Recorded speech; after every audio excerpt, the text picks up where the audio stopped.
hopefully when it goes red, which it has done now. Okay, so I am live today with Luis, who is a Christian. I'm going to have a chat with about some political ideas, and hopefully it'll be quite interesting and nice to listen to. How are you today, Luis?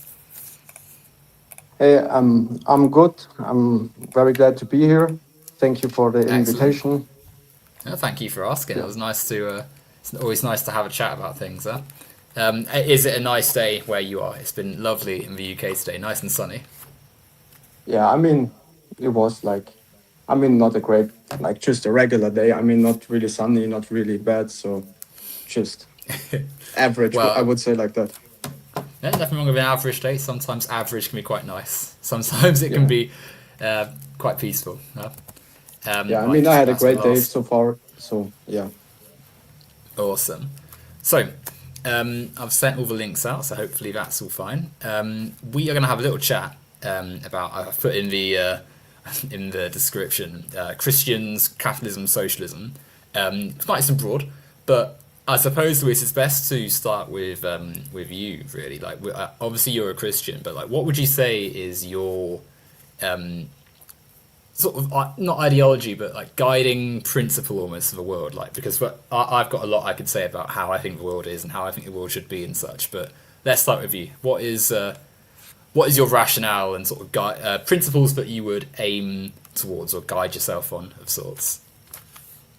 In which sense you specifically mean that? Like, So like when, for instance, when we it's a sort of crude metaphor or analogy of it. When you cast a vote in an election, you vote for a party that you hope reflects your ideals, or you think it's going to do the best thing for whatever country or region you're in.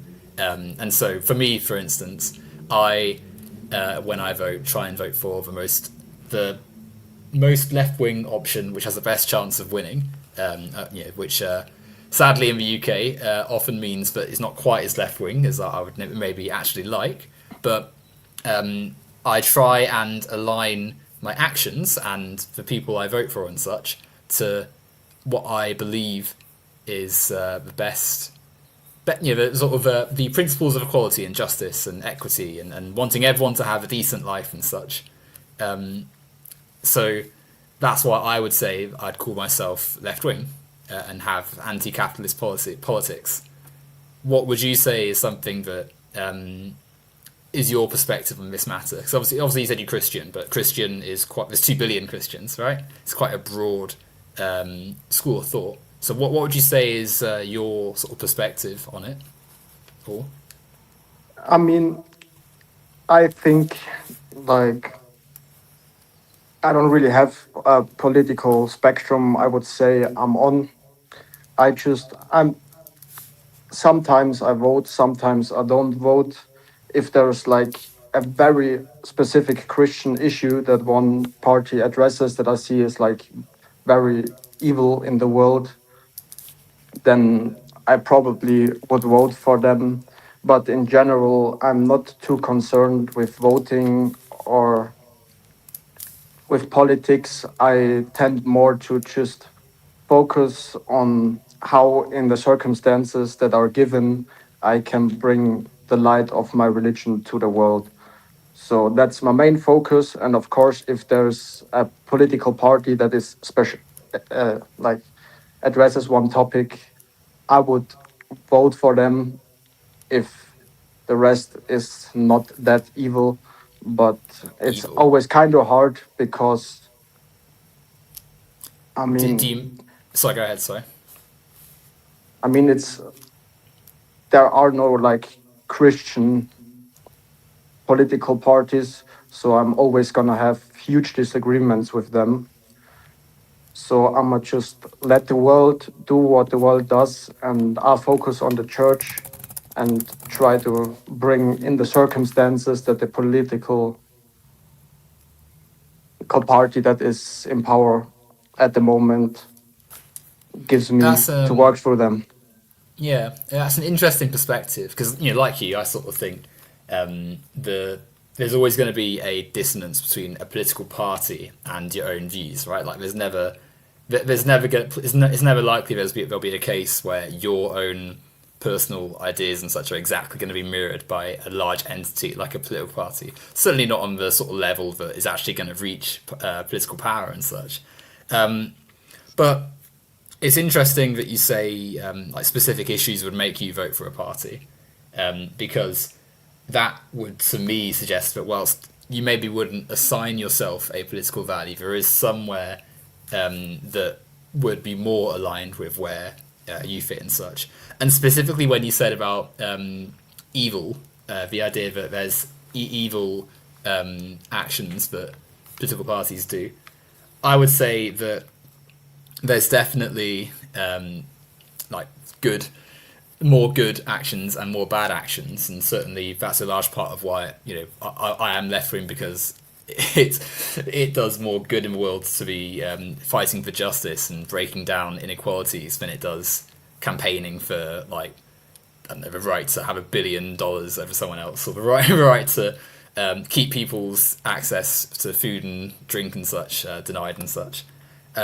But specifically from your perspective, when you say like evil, do you mind me asking what you're referring to? Like, what is the evil that's being spoken about here?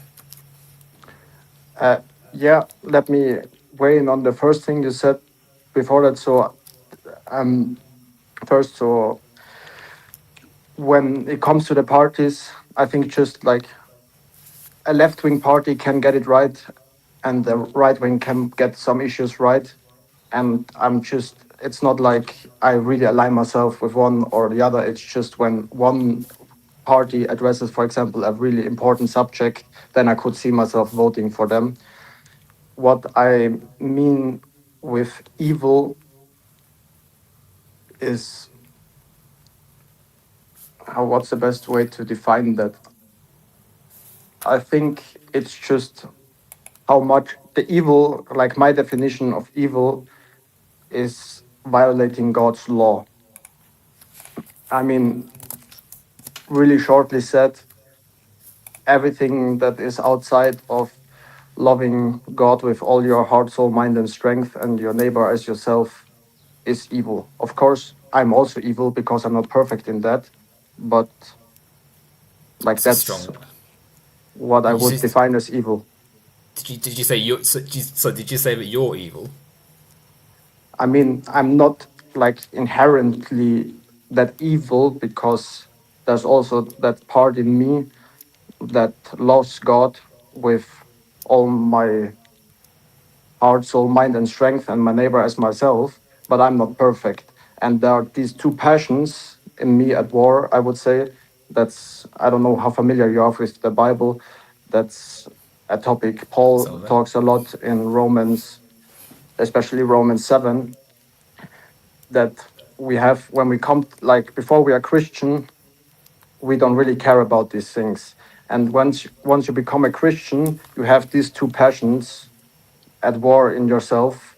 And in the end, when Jesus returns, the evil in you is going to be put away and the evil in the world, and there's just the good in you left.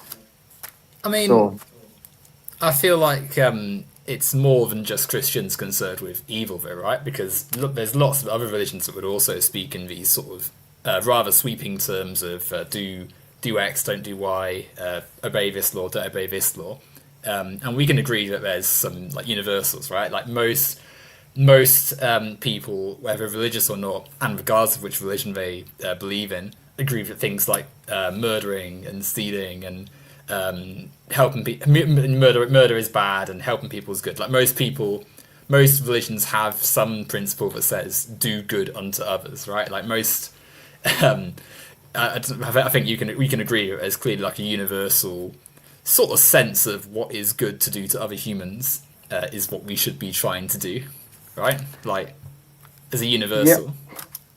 I mean, So yeah, in one sense, but in another sense, not, because there's a huge difference in Christianity to other religions.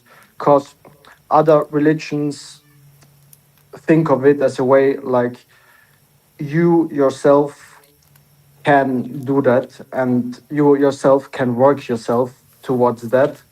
And I believe that it's God's work in me that does that. And it's purely through faith that I can come to that point of goodness in me, because I can fulfill that law. I'm always, God is perfect and I never can be perfect. And no matter how much I do the things that the law of God prescribes me to do, I'm gonna fail, and I'm always gonna be not worthy of God. But by the grace of God, He works in me to get to that point when Jesus returns. And now that's called a process called sanctification. That's being made holy. So in this state we are in currently, or as Christians, so we are going, like Colossians 3 says it in a way, like we are being transformed to the image of the one who created us. So it's the transformation, and we can do it of ourselves. Other religions are more like you do the work and you fulfill that law, and by that law, you, like by keeping that law, you are made righteous. But there it really differs, because it's not about your works, it's about your faith, and these I things are mean, just the fruit of your faith.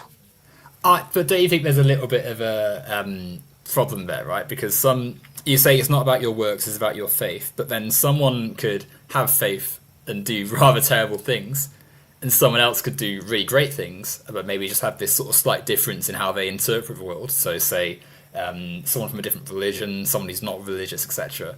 But from this method, the evil is with the person that has not got the faith, which strikes me as a little bit curious, right? Because I've always sort of thought this about Christianity in this interpretation. It's worth stressing again that Christianity is quite a broad label for things. The idea that the only way to try and act towards, like you said, right?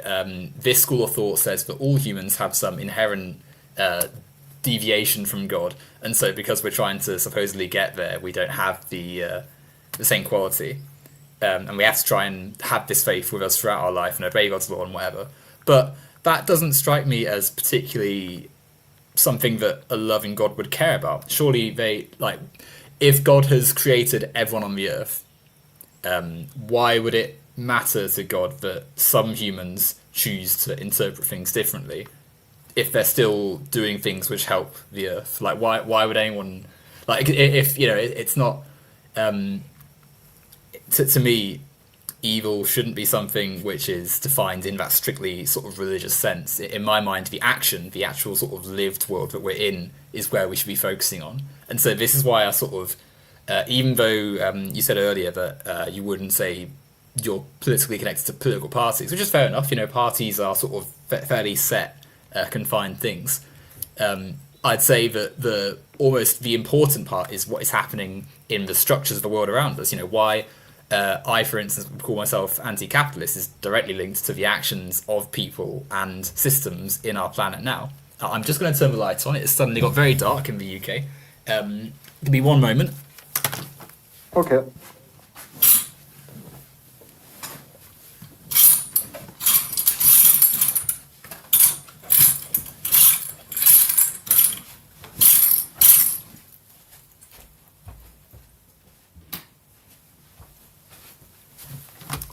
Right, sorry. Go ahead. So, to the first part you said with the evil, that's exactly my point. It's just, for sure, there are some people who are not Christians that lived a way more, like, or let's say it like this, that have way less violations in their life than some Christians. But it's that perfect standard of God. God is perfect, and we all violate that in Why is some God sense or perfect? another. Out of In, curiosity, why is God perfect? And that's not me being facetious. That's just me asking. I would say that because in a way like that, God I believe that God is love, and I think love is the highest standard we have. The highest good that we have is love, and God is that. That's the very nature of His being, and I believe that that's just the highest standard we have there, and the highest good we have. So therefore, God is perfect. So God is the highest standard of love, and so what is the love in question here? Like the sort of the act of creating life, the idea that He started everything off, right? And it's therefore good to have this sort of creation of life and living and being alive and such, right? Like this spark of life. Is Yeah, that I, is that I would. right? Like, Yeah, let me give you a bit longer answer on that. So there's a huge difference in like the Christian God into like for example the Islamic God, because we believe in one God that is three persons, and that is love is a relational thing. Like the like just if there's just one person, that's like an egotistical love. But we believe in the like in eternity past, there is Father, Son, and Holy Spirit in this perfect love towards each other, because it's a relational thing.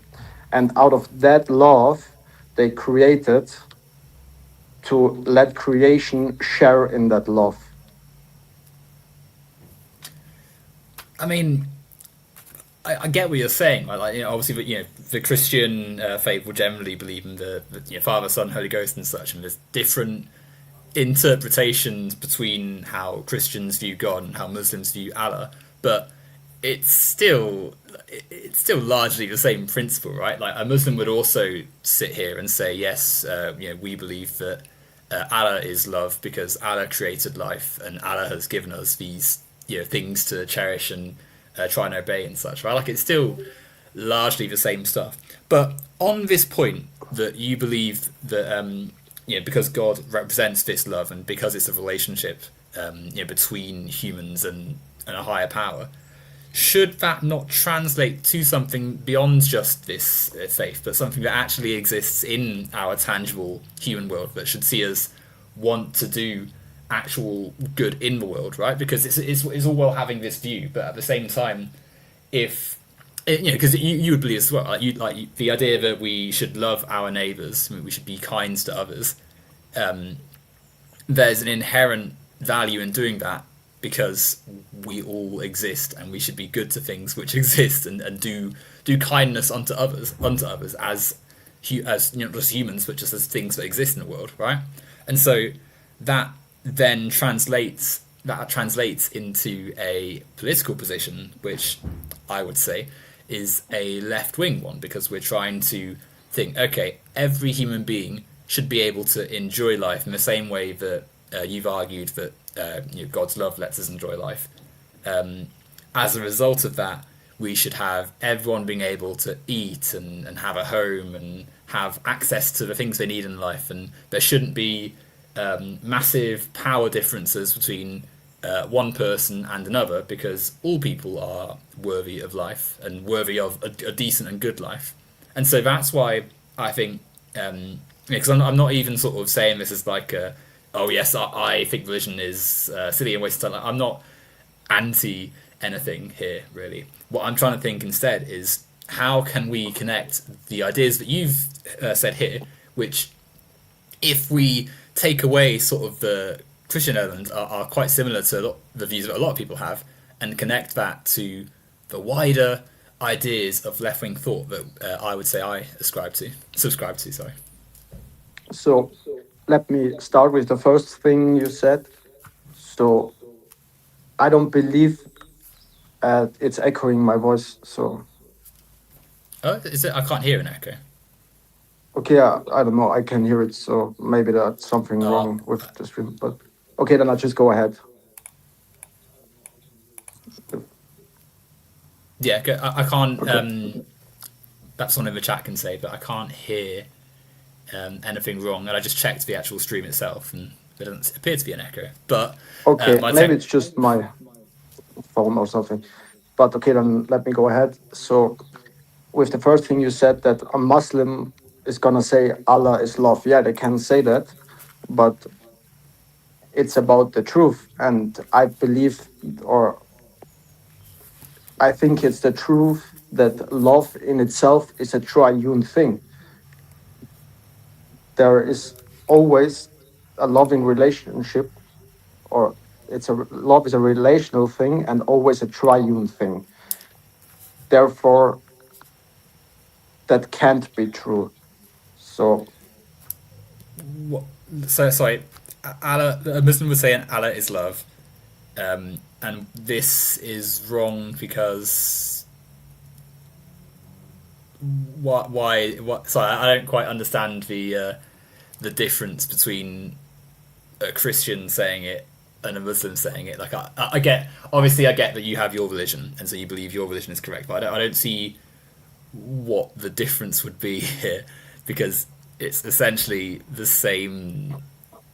Yeah, it's a different interpretation of the same thing, right? Like it's not as though, um, there's anything fundamentally that different with what's being with what's being said. A different narrative, perhaps, about the stories of said religion. Which is sort of a little bit because it's in different places. Apparently there is an audio issue. Ace and Poonages have said this. Now, unfortunately, I have no idea how to fix this. So is the echo is it me echoing or you, Louise? like, I hear myself echoing. You hear yourself. So that is through your. Are you using headphones or Yeah, I'm using headphones. you can hear yourself through it? Let me try and just hit this quickly. Might be on the guest's end. I still have your stream live. If the still what? It might be on the guest's end if the still have your stream live or something. So I've got no idea how to fix this. I'm sorry. I mean, I think they mean that I have the stream open, but I don't have it open. So, I have mine open, but oh, maybe it's me. Maybe it's no. My sound's off. No, I'm muted. Okay, I don't understand why this is happening. Then is there echo when I speak? When I'm speaking now, is there any echo? it happened once or twice, but normally not. Like, normally I just hear myself, but like once or twice I heard you echoing too. Oh, that is really bizarre. There's no the speakers of my laptop are what I'm using to speak through. The sound's coming out through the earphones. Um, oh dear, I've got no idea what to. To be honest, I never used StreamYard because when I tried to call in, I had a hideous, weird echo and couldn't talk. Well, that would. I mean, to be fair, I've had a few. It's a free service, which is like the main reason I use this platform, and little else. But no idea what we can do to. I mean, how bad is the echo, Louise? Can I turn your sound up or down, maybe automatically, and that might do something for it? I think that could be. I'll turn it down slightly. Does that change anything?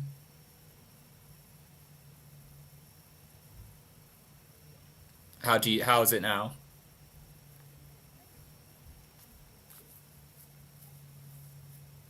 Oh, no, I can't hear you at all, Luis, unless you're not speaking. Hello?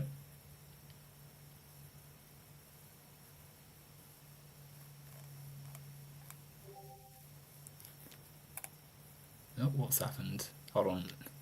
I believe I've just received a message on Discord. No, not from Louise though. Yeah, StreamYard has messed up. I can't hear you at all now, Louise. Are you? Hello? Hello, do you hear me now? Yes, I can hear Yeah, you now. now. There we go. How are we all okay now?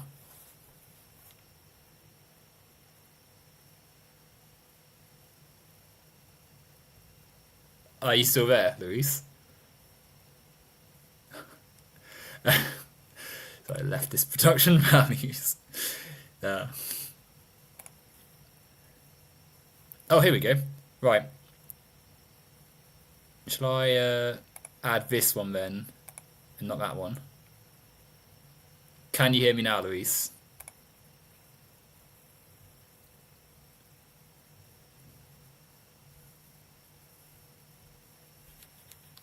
So both, one of these presumably is Luis's phone. Maybe that will be the thing that will work. But apologies everyone, major technical issues on my stream, which I can't manage to fix myself. So I think this looks like a portrait view. So hopefully this is going to work in a second. We'll see. We'll see in a moment. Do you hear me now? Yes, I can hear you now. That sounds brilliant. How are you? All good?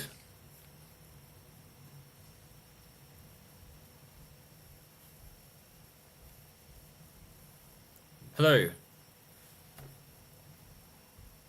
I think maybe you've clicked off the mute button, so you're not muted on my end, but on your end, maybe there's a volume control that you need to turn on.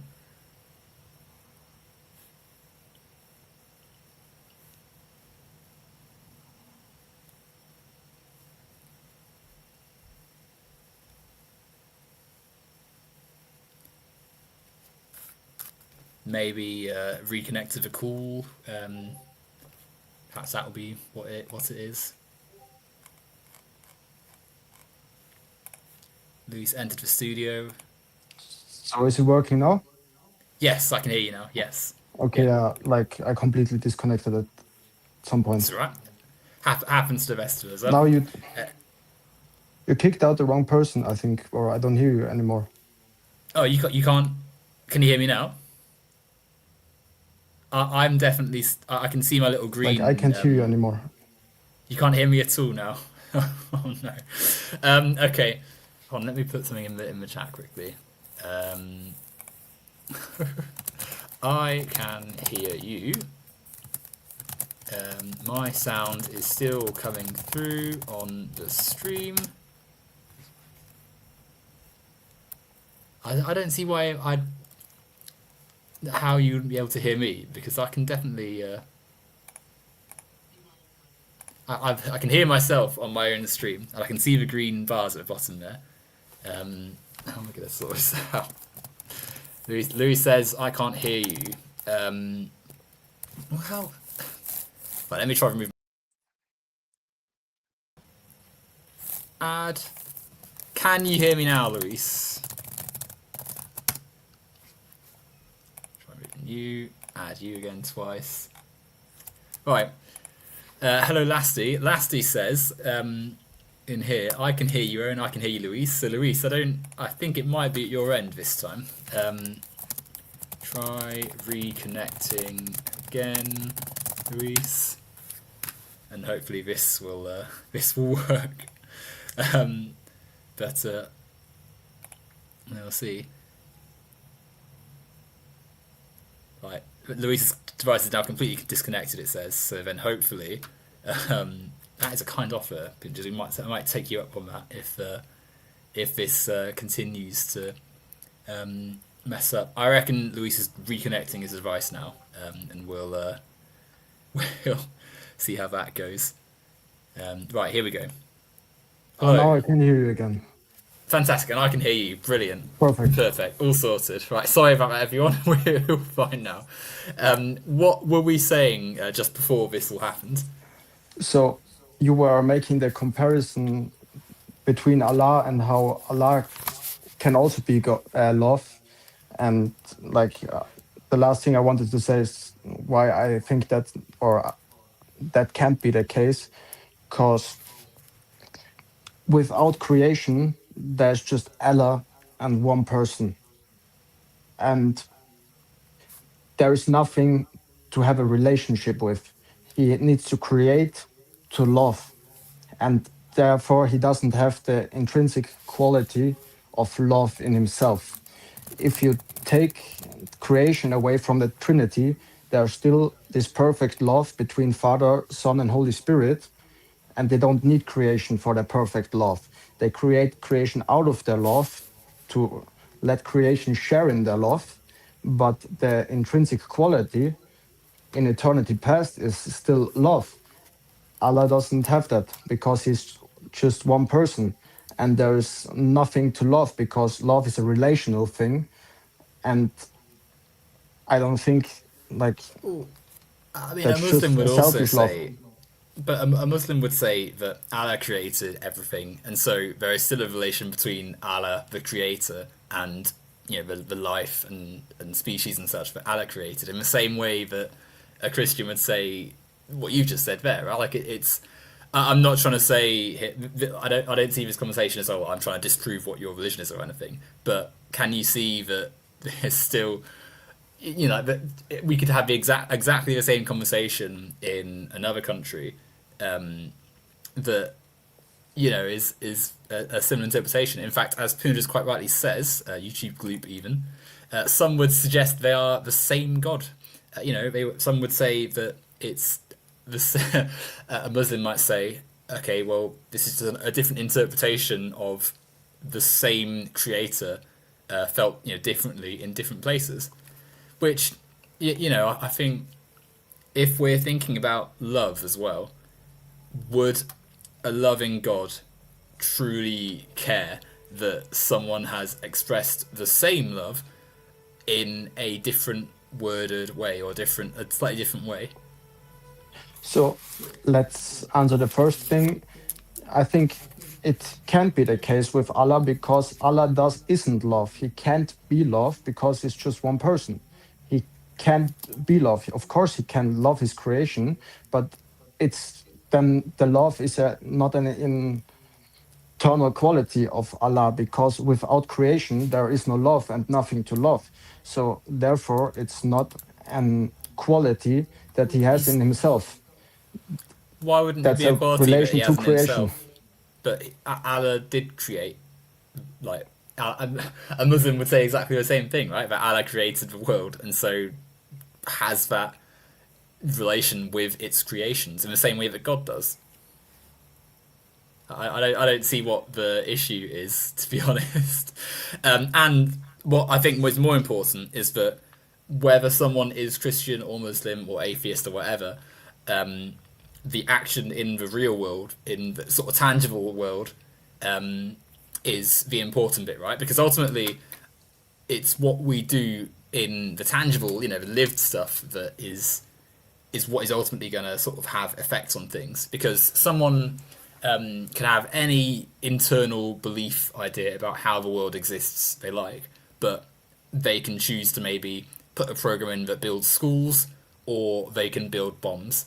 They can choose to feed the masses, or they can hoard food for themselves so they can become a corporation conglomerate or something, like a billionaire.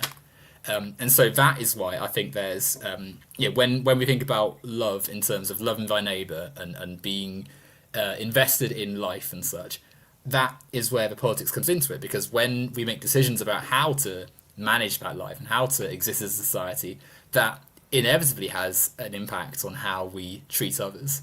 So I would sort of guide us to this sort of these societal principles. Like you said earlier, that your political views tend to orientate around God's law and not political views, but like you'd be more likely to vote for a party, you said, if God's law or God's views were imparted by said party.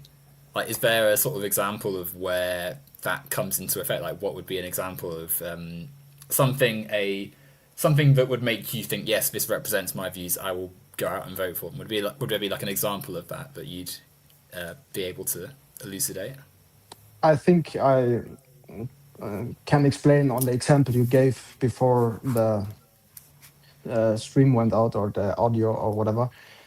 You said with the qualities of the left-leaning parties, you listed them that we have together with Christian values, like caring for people, not an abundance of wealth, and just like that everybody is taken care of. That, for example, is something I agree with the left in some sense. But we also have to distinguish between that there is also a underlying ethical principle there that is mostly an atheistic principle, because it's not like the left parties are Christian parties. Socialism is an atheistic ideology, or what what most people or most socialists are atheists, and it's an atheistic philosophy. So we also have to distinguish there, because I agree with that part that, yeah, we should take care of everybody and provide health care for everybody and food for everybody, and make sure that that they have a good quality of life, or at least the means to survive. And that I totally agree with. But there's also the ethical part of it, that it's just mostly an atheistic ideology. I mean, of course, there are also Christians who have socialist tendencies, and there are Christians who have right-leaning tendencies. But like, if we look at socialism, it's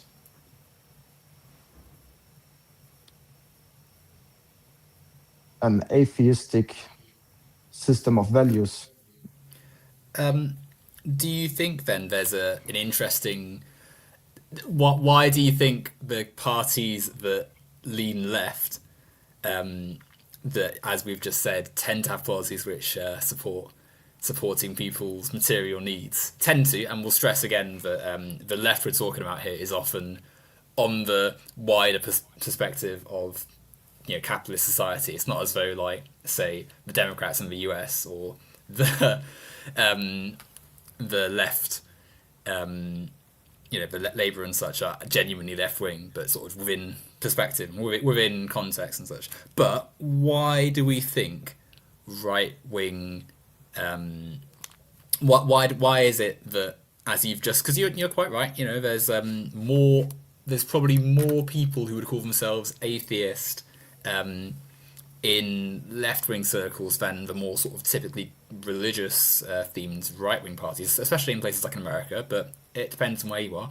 And there's also sort of, I would also sort of ask what an atheistic ideology is as well. But why do you think more of the people that support caring for others via supporting schools and healthcare and not having massive billionaires at the same time as, like, rampant poverty and deprivation and such, why is it that the parties that these principles are typically found in might not have the same institutional religious backing? Say, why might that be? Let me say first, I don't see like any true God-fearing persons on the right-wing political spectrum either. I mean, there are a lot of people who claim to be Christian, but they don't act like Christians, I and agree. they just claim that thing, and on the other side, they don't claim it. To answer that, what I mean with atheistic, that I meant is just the philosophy which socialism originates from, comes from like atheistic philosophers. I mean, Marx and Engels were atheists. So, I mean,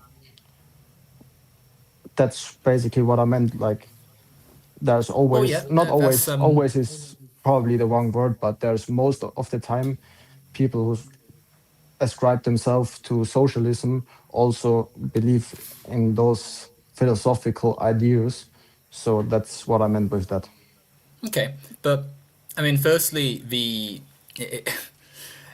it's interesting because obviously the rejection of religion here does exist in some some perspective of, like, a Marxist reading and such, right? But the reason, or one of the driving reasons for that, which I think is really critical here, that we're sort of what I'm sort of trying to lead us towards, is the fact that as well as the Christianity which is being represented in these right wing parties is one that, as you've just said, is less about like belief in a theistic worldview, but using the iconography of religion to gain wealth and gain power. So in history, across the history of Europe, for instance, you've got the Catholic Church, you've got the Protestant Reformation, you've got Eastern Orthodox Church, you've got all these different interpretations of religion. But because they exist in a society which has power structures, because it has a capitalist backing behind it, you've got a clear interpretation which benefits those with wealth. Stay loyal to the Word of God, and the Word of God is taught by people who are part of extremely wealthy institutions which conveniently support giving money to church and never questioning anything your priest says, and basically being like a docile serf to the land and stuff, right? And so when we translate this to the 21st century, the same dichotomy exists, right? Because if you look at the Republicans in the US, they claim very loudly we're Christians, we are representing God's word, and we want to make sure everyone believes in Jesus. And then you look at their actions, and it's like, what, defunding schools to support increasing a military budget, tearing families apart with ICE, banning people just because of their gender identity, supporting really heinous, awful things. And so all of these things make it really critical, especially when we're talking about the actual real world consequences of these things. The reason that I would ask you to think about why so many political parties which claim to be Christian end up appealing to this right-wing audience is because one of the critical battles, I think, what we face is the co-option of the spiritual belief in a higher power for right-wing purposes. The idea that you take something which has relevance in society and apply it to a right-wing ideology. And I think there is a sort of tricky question when it comes to something like God. Because like you said earlier, like God as the sort of central power of all of this does suggest there is some hierarchy, and a lot of people would disagree. But whether or not you believe in God or not, the idea that loving thy neighbour and loving people and being respectful of all life is fundamentally contradicted by a right-wing worldview, fundamentally. And so that is why I think there has to be a political angle to any conversation about religion, because if the second you start going along with some of these institutions and some of these right-wing parties, you're going against the love for life, because as we're seeing in the world right now, right, like we're these supposed lovers of Christ and God spend their time bombing schools or throwing people in prison for being a wrong immigrant. So I think there has to be that religious angle, which is sort of the theme of what I'm trying to say. Anyway, you go ahead. I've spoke for a Yeah, little bit there. for sure. Like, I believe that all these people take the name of God in vain. Like, from everything that I see, they aren't Christian. But it's also important to say it's not about the people who claim to follow that God. It's about who that God is, or if that God exists or not. But why would Because it matter it's, though? Like, what if even if someone gave you like 1 billion% definitive proof that like every single person couldn't deny it, the actions they do are more important than believing in God. Like, if someone if someone shares your religion but does a terrible thing, that shouldn't be like like, oh yes, well they are the same religion, so it's okay. Like, it shouldn't be in the same way that if that you were saying earlier, oh well, lots of socialists are atheist, like, but they have principles which are fundamentally good. The idea of everyone being able to eat and everyone being able to go to school and not having massive wealth inequality and deprivation, like a stone's throw from the richest people in the world. Like, these are good principles. And so you shouldn't think, oh, well, there's a lot of atheists who are socialists, so I can't, get behind it. Like, it should be sort of more, okay, well, what is the best action for me, the planet, everyone on it. Yeah, so, but the thing is, when you say good, what do you mean with good? Well, good as in supporting life in all forms on this planet. You know, like the idea that we are living things and we should try and make our world healthy, happy, supportive for all of us. But why is that good? Why is that good? Yeah. Because it is. It's our evolutionary drive to survive, right? So there's lots of different interpretations of why it's good, but you could argue if the role of evolution is for a species to survive and adapt and stuff, then it's better to adapt collectively so that we all can be supporting each other and making ourselves the best team possible than sort of this selfish, I am my own man, I want to be as rich as possible stuff, which just leads people to competing unnecessarily and destroying the planet and such. But I also don't think it particularly matters that much as to why. Like, if someone wants to say it's because of God, if someone wants to say it's not, if someone wants to say it's because of something else, we exist in the world and we should do good in the world. And so we therefore should politically have systems which organize ourselves in ways which support everyone's material needs and don't produce the problems we have in today's society.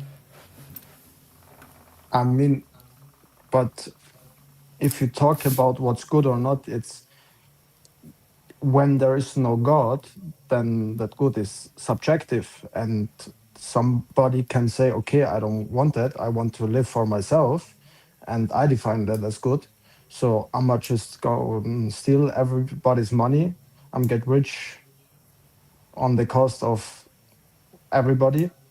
And I call that good. What do you say to that person? Well, they aren't good, and they wouldn't be able to sustain that way of if everyone lived in that manner, nothing would ever be achieved ever. Like it's, you know, for as much as someone can say, oh yes, well anyone can have a perspective, everyone's got an opinion. The reason people have reached a left wing opinion, the reason that, for instance, Marx and Engels wrote the stuff they did was because they saw that the right wing mode of society was actively harmful. You know, millions of people living in squalor so that like 10 people could have a massive factory and vast expanses of land they couldn't even use. You know, like we can identify, for instance, in today's world, that our current commodification of the land and our resources is producing a climate crisis. You know, like we can't just keep on burning fossil fuels because eventually it's going to have pretty dire effects on the environment.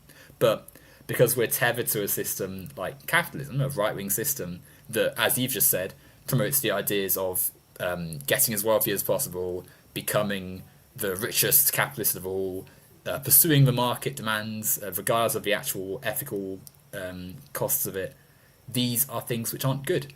And so there doesn't need to be like some fundamental truth revealed about the nature of the world in order to act. Like I can stand alongside someone that doesn't have the same, you know, religious or philosophical, like, you know, religious ideas as me, because we can both recognize that it's good for people to be alive and well and healthy, and we should have political systems which also reflect that. Like I don't see that particularly. It's good to stop. Like it's ultimately it's not that important as to why, because it is inherently good to stop suffering. It's not. It's not. It doesn't need to be like an extra reason for it that's rooted in some higher power. Like it can be, and it can be just the cause of it itself. But the thing is, I mean, of course, I agree with you that, like, even though we have two different views on God, if we talk about taking care of the poor, I'm gonna stand side by side to you in that, of course. But the thing is, you talked about that inherent good. Where is that grounded in?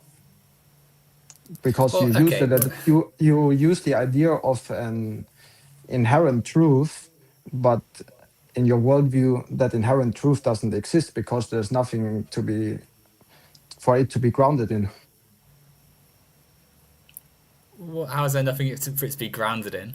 Like it's if people are fed and happy, they are alive, and being alive is you know better than being dead, right? Like it's not we on a fundamental sort of just living level, if we are living and happy and healthy, then we've fulfilled the pure biological sense of achieving something. But clearly there's more than just that, because we're also emotional things. Like when I was telling you about sports earlier, when my team won, I was happy, even though this isn't something which has any sort of no one's going to look at my body when I die and think, yeah, that guy was a Fulham fan. He you know, he did a great had a great time doing that, because you won't be able to tell until you add in the social context. In fact, we are social animals, that we're alive and we're humans and we have things that matter about us. And so I don't think there needs to be some like secret overall truth beyond that. You know, beyond the fact that we know we exist. We know we exist in many, many numbers, and therefore we should work to having a good existence. And if someone wants to believe in God, then you know ultimately that isn't something which is going to contradict this idea. Like we can all support each other regardless of the exact placement we'd put our origins of the world or whatever. But even if we do believe that it's God, that should still make us criticize capitalism, because that it fundamentally goes against religious values, right? Like supposed Christian values. Like if you believe there is no kingdom apart from God's kingdom, how on earth can someone stand by and support like Amazon or you know, or America currently bombing like a dozen nations, right? So these are things which contradict the idea that all people are created equal and everyone should love each other. Because you know, how are you how are you going to drop bombs on a primary school and then say, yeah, I am a Christian? So that is why there needs to be, regardless of whether someone's religious or not, this drive to be left wing, because ultimately we want to support people's existence, and that is the tool in which we do it, ensuring everyone's got the way to survive. I mean, I feel like, or I can say to somebody that something is evil, but because it's against God, but on which standard do you base that evil on? Because I don't believe that there is that standard where you can tell somebody that is wrong. I can say, okay, bombing schools is wrong because you're harming a human being that has intrinsic value because it's created in the image of God. I can say that, but on which basis do you tell somebody who does that that they're wrong? It's wrong to kill. That is enough of a limit. Like it's wrong to deprive others of life. We are inherently valued because we are human and we are a living thing. In the same way that all life has value. And I don't think that it even needs to be like, we shouldn't confuse ourselves with these sorts of like, oh well, if it's not if it's not backed by God, then it won't have value, because it doesn't need to be a higher power. That argument is almost tautological, right? Because it doesn't come from any like it exists as the baseline for someone else's argument that doesn't necessarily apply to everyone else's worldview. Because someone else could say exactly the same thing of that, right? Like someone could say, well, you know, why should I care what God says? Yeah, but the thing is, if God exists, you should care But should what he says. subjective. So should is subjective. Someone could literally just say, why, you know, you think I should care, but I don't. Why is there fundamental proof? Someone can make exactly the same, just never-ending argument about God in the same way you've just done to, you know, human ideas. But the thing is, if God exists, that's an objective truth, and you're gonna face the consequences of that objective truth. And you also were making claims of an objective truth, but I don't believe without God there can be that inherent truth, But, but because okay, but the sorry, go ahead. Sorry. because your argument needs to be grounded in something. If you are appealing to an objective truth, that's good, but in the end there is no good if there's no God, because and in the end everything is a huge accident and you're gonna die and it doesn't matter. So if you go around stabbing somebody or you're going around helping somebody, in the end it doesn't matter, because you don't have value. You're just an cosmic accident. I think that's a bit of a misunderstanding of the or a misrepresentation of the argument a little bit, right? Because no one said there is no value.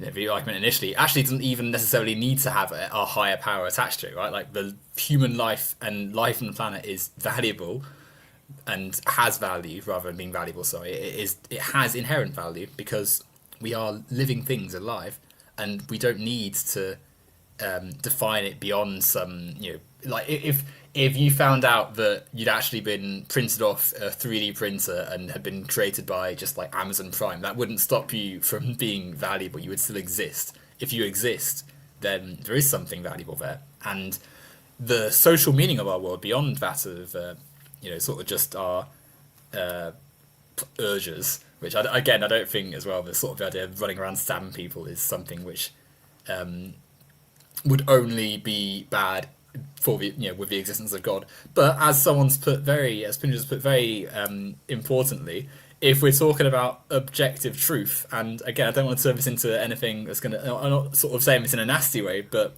you say if God exists, and someone could very easily say, well, where's the objectivity there? Like, and that's not me trying to be unpleasant. That's just like, you can surely see that if we go into the waters of you must have some backing to say that human life is valuable, well, that will continue applying to every single step prior to that.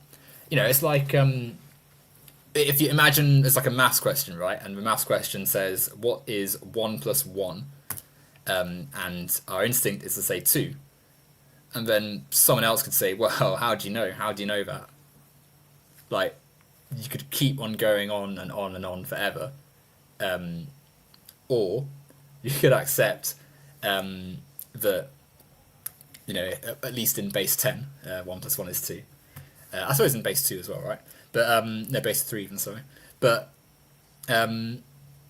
we can accept that there is a social reality, a lived reality, a world that we can tangibly touch, which, for whatever beliefs we have beyond that, has importance in the moment we're in. Like if if some guy was trying to stab me, I'm not going to be like, well, I don't believe in God, so you may as well just come and stab me. Like, of course not, because we understand fundamentally that whatever beliefs we've attached to it, we have like value as living things, and so it's important to build a world that reflects that value.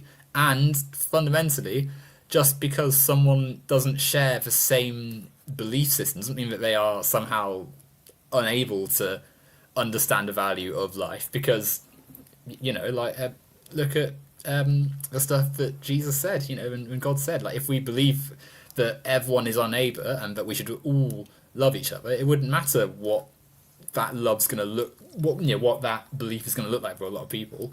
Everyone has value, so it's immaterial. Yeah, but that's exactly my point. You're appealing to an immaterial truth here. And these immaterial truths that you appeal to and I appeal to, I think necessitate a God, because there Yeah, is a you higher think truth that out though. there. That's your opinion though, and ultimately that doesn't. Someone could make exactly the same statement about what you've just said there. Someone could say, well, no, I don't think that this is a good enough underlying quality. Where has this come from? How is there proof of this? Someone could say exactly the same thing to you, which is why, regardless of whether someone is religious or not, there should be the ability to say, yeah, we're all human beings. We should be able to build a world that supports all our needs, and we shouldn't need some faith system affixed to us to do the same thing. Like someone from monotheistic, not monotheistic, it's like someone from a religion with more than one, like Hinduism, for instance. They don't believe in a single god; they believe in multiple gods. Not every religion looks the same way, right? Like they would make exactly the same statement, but the other way around potentially. So I Yeah, don't see. So you but know, surely it's. Just go ahead. Sorry. yeah, but the thing is, it's God exists or he doesn't exist. And if God exists, there's a truth out there that we have to recognize. Because if God doesn't exist, there can't be that truth out there. And if we are appealing to that truth, and then there is that truth, and there is one true religion in that, or there's a God out there that doesn't want to have anything to do with us. So you have to start with the argument if God exists or not, and then you have to look at the evidence down the line. First, God exists, yes or not, and then I to come to the conclusion. In my case, for example, yeah, God exists because of the evidence there's out there, because there's inherent truth out there, and that inherent truth needs to be based on something. Then you go the argument down the line, okay, does that God want to have something to do with me or not? That's the next question. And I think, yeah, because the evidence that I am given through history and through reality is that this God wants to have something to do with me.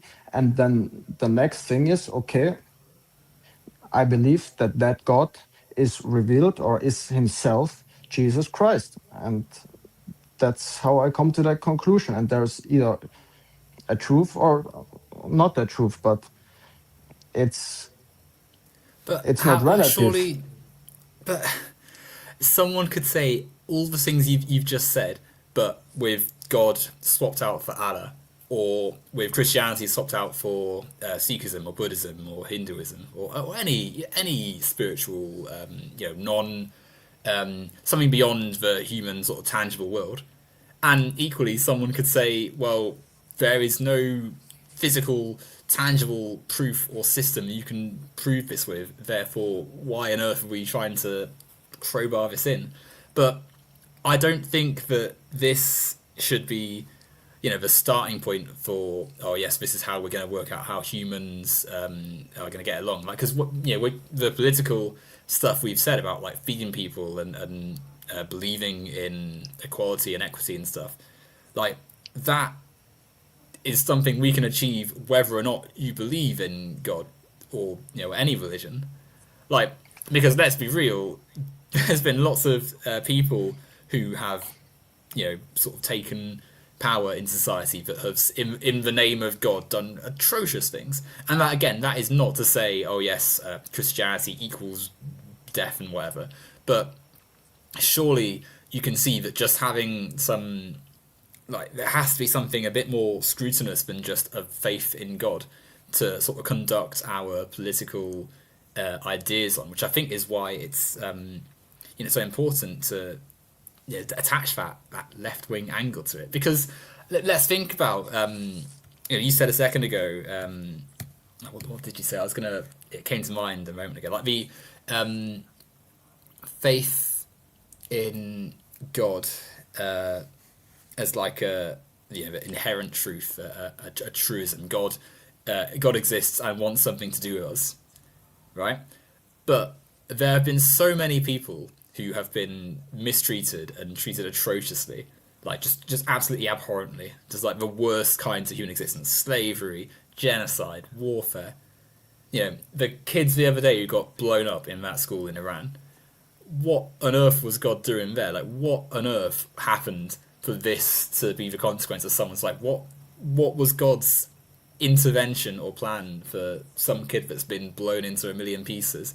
Like, and I think that there, ultimately, I've got an answer that I could fit a sort of religious worldview, right? But I think that clearly there needs to be something that drives us tangibly in the world. There has to be human action that can't just be reliant on some faith-based thing. It has to be tangible, pragmatic, actual action in the world. And sure, it can be someone can do good things and be motivated by a belief in God, absolutely. But equally, someone can do good things and not be religious or have a different religion. And I think that is more important, the actual action in the world, than the sort of detached philosophical, let's prove X, Y, Z, inherent truth stuff. Like, we should be more focused on the real, tangible actions happening in human world right now than we should be determining what is the value of, why should we see value in human life, which I almost think sort of has pretty disastrous implications if it goes a certain way. I think it's the most important question in issues relating to that, because I can tell them that they are wrong when they're bombing a school, but they can't make the same argument as I do, because I appeal to an inherent truth that exists. And if that truth exists, then it's true. And But what I is think that there's good inherent if truth, though, Luis? Like, I don't quite, I don't see. So it's the idea that it is wrong to bomb a school, and the reason isn't because it's clearly a horrible, like terrible, atrocious act Yep. against human Sorry, life. But let me go, interrupt you there, go on. because you say it's clearly an evil thing, and I don't think without God it's clearly an evil thing. It's without God, it's not clearly an evil thing. It doesn't matter that someone with religion behind it. It's wrong to blow up indiscriminately schools and places where people live. It's wrong. It's wrong to decide that someone else's life is not worth being around, so that you can expand one's wealth and empire and such. But someone, if we say it's wrong because God created life, someone can say, okay, well, why is that valuable? Someone can make the same argument. Why does that change anything? Oh, if God, like, choose the idea of God itself doesn't change it. It's the Christian God changes this, because this God says you are created in my image and therefore you have value. Therefore, it's wrong. If you choose to Why? appeal to a different God that doesn't want to have anything to do with you, Okay, then but it's still not wrong. someone could say exactly the same thing. Why? So if you've said to this person it's wrong to bomb the school, and they say why, and you say, well, because God says God made you, they could say why again. Like, why is that enough of a reason? Be- Like, you believe that. Like, so can you see that someone can make exactly the same thing you've just said to me back to that argument? If we're going down this route of, oh, well, there needs to be inherent truth, they could say, well, why does the fact that God has made these things change anything here? Like, Yeah, like but in my case, there exists an objective right or wrong, and somebody of us two is wrong who's saying the opposite of me, because God exists. In your case, you can tell that person that they are wrong, if because I can flip that argument against you, because I mean we have to both acknowledge that we both they're both in both cases there can be an argument made for that evil with the same uh, appeal to authority. I can say it's the same thing to you and say, okay, somebody says it's evolution, it's survival of the fittest. Therefore, I'm just gonna do whatever I want because I want to be the fittest. And that argument I can bring to you too. But you can't appeal to a higher objective truth because it doesn't exist. that's But in my case, I can tell in the end there is gonna be an objective wrong or right. And okay, but that's they would the case say, there. but if we listen to that back, that's still like, firstly, there are. It's not good to bomb. Like, even just ignoring the religious stuff for a second, like just murdering people en masse isn't a good way to live life. Like, there's no actual the benefit that is claimed of doing this is not an actual benefit, because like, as we're seeing in this, ignoring the actual wrongness of killing loads of people has terrible ramifications, creates more warfare, creates a more hostile world. That's terrible for the environment. That's another thing, by the way. Like, any like deliberate killing and bombing and such is awful for the environment. So many consequences. It's not a good thing to have lots of wars happening for humanity for like a billion reasons. But going back to the religious side of it, if you say, just then you said, God exists. He made life with his image, in his image, sorry, and therefore, if you don't respect his law, at the end there's going to be like a consequence. But someone could say, no, there's not, and you've got no way of demonstrating that in response to Yeah, that. but Like, Okay, But but then there's still gonna be that consequence. They can say that, but there's gonna be that consequence. In your well, case, there won't be that consequence. they would say prove it. They would say, what consequence am I facing? I've got my big army. I'm in the U.S. cabinet. I'm Pete Hegseth, and I actually also call myself a Christian, and I believe that what I'm doing is in God's name or whatever. Like, and someone else could say, well, no, I don't believe whatsoever. I'm just, like you said a second ago, right? Like, I believe that I am good, and that I'm not going to face any consequences. Like, there's no, you believe this, but they might not. So I sort of think Yeah, the but sorry, idea let that me we weigh in can. here. It's whether you believe it or not, it's still the truth. It doesn't matter if you believe it or not. It's still the truth. And How do you know it's the truth, Fred? Like that's again, I'm not trying to be like, oh yes, like mocking anything or anything, but I'm saying you can't. The idea that you wouldn't like the idea that the only reason that really makes the bombing of a school wrong is the fact that God exists is not a particularly like compelling thing, right? Because let's think about it from God's perspective as well, right? Like if so, what God's existence is the only thing stopping the only thing protecting the moral sanctity of this school, of the life of the kids and such, right? Like, which is a pretty horrific weight to place in himself. And I mean, not to have a look at our theology for a second here, but I mean, if we're saying that killing is wrong, then I mean, God's got a little bit of a interesting track record according to many of the things found in some religious texts. So it's not as though it's an entirely smooth process. Like, I think that one of the things we're sort of missing is that it's not as though this supposed inherent truth is actually all that universally believed. Like, you saying it isn't going to be experienced the same way for everyone. Someone from a different perspective will say it exactly, all the things you said exactly the same, and then say, well, I am right and you were wrong.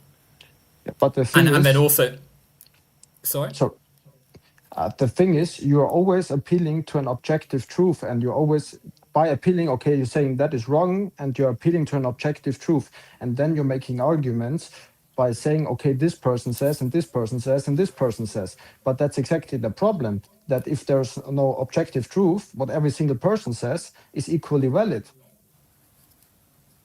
Well, no, because there's not the objective value of human life is something which, ultimately is something we'd have to socially agree upon, right? Because ultimately we're all just organisms. In the same way that, in theory, someone could say, "Oh, I'm never going to wash my hands again. I don't care. I'm never going to wash. I'm never going to eat properly." Like blah blah blah. Obviously, there's a social element to it that we socially agree that we shouldn't just run around being like acting on impulse. We should organize ourselves into a society. But But we live in society. We are social creatures, and so there is that social importance that does make it objective within the confines of our world. It's like we know that today is Saturday, right? And we know that, and we understand that, and clearly it's Saturday. But that's something we have decided socially. There's a social construct here happening. It's not inherently Saturday. It's socially agreed upon. But because we know that it's social, it's true socially, it becomes true somewhat objectively because it's clearly it is clearly Monday today. Sorry, Saturday today. I'm not even speaking properly.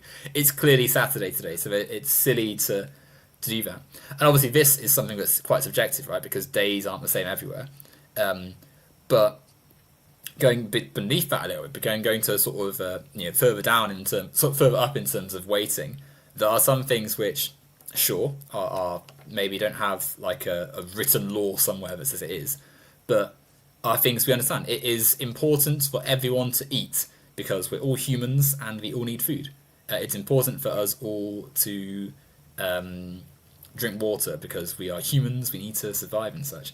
And yeah, you're not going to find, like, if you walk out into the wild, some written law somewhere that says yes, this is the truth. But we socially understand this, and so through the social, it becomes something which is universally agreed upon. And we don't need to have some truth that everyone, a truth that, by the way, isn't universally accepted, because someone again could say all the things you've just said, and say, that it's your side, which your perspective, which is missing the objective truth. Like someone could say exactly the same thing. So Yeah, but I don't. the thing is, like, you would say that morality is a social agreement. Did I get that right? That morals are socially constructed. Yeah, like there's a, we live as social animals, so our beliefs and such are inherently through the social. Okay, yeah, but the Nazis socially agreed on that that the Jews are less human than them, and they're a better version of human being than the Yeah, Jews, and wrongly. therefore they could. Yeah, but which wrong? You just said that morality is a social agreement, and they socially agreed on that. How can you tell them that they got the wrong social agreement if morality is a social agreement? You just said it's a social agreement, and now you're saying that they did it wrong, but they socially agreed on that it's okay to gas Jews. So you that's the argument, and what's it's gonna lead to. So because we live in a social world, people. So it's a good example actually. The Nazis obviously came through capitalist right wing ideology. They actually also um, were another group that used religious iconography to put about their rather horrible ideology, and obviously they did so in the works of Martin Luther heavily inspired lots of the Nazi writings, and so we have a clear example there of how the idea that God exists as some bestower of power lets them do terrible things is exactly what I'm saying. Everyone has different perspectives. However, No, the the Naz no, social. I heavily disagree with that. The Nazis used it, but the Nazis were inherently atheistic. Well, they weren't. They they believed in Lutheran, the works of Martin Luther, who inspired much of the anti-Semitism that would then become Nazi policy. Yeah, they used it But as a person that who they used some of his personality, but inherently the Nazis themselves were not theistic people and they didn't appeal to God. I mean, sometimes when, of course, sometimes use the argument, but the leadership of the Nazis themselves, no one of them was a theist. that doesn't. I mean, whether or not Adolf Hitler personally believed in Christianity, they still used Christianity. They still infused that into their ideology, and fascism often leans into that because it takes existing structures and things that exist in society and uses it as a tool to power.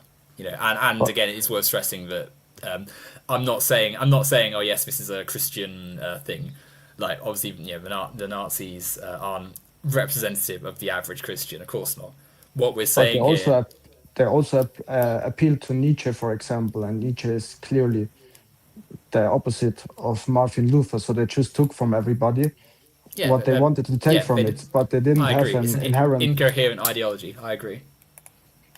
But the thing is, again, even if there were that an appeal to that, then still you can't tell them that they're wrong because they socially agreed on Yes, that. no, but And that's not, you've misunderstood what I'm saying there. I'm not saying it's like a straw poll where whichever idea gets the most votes wins.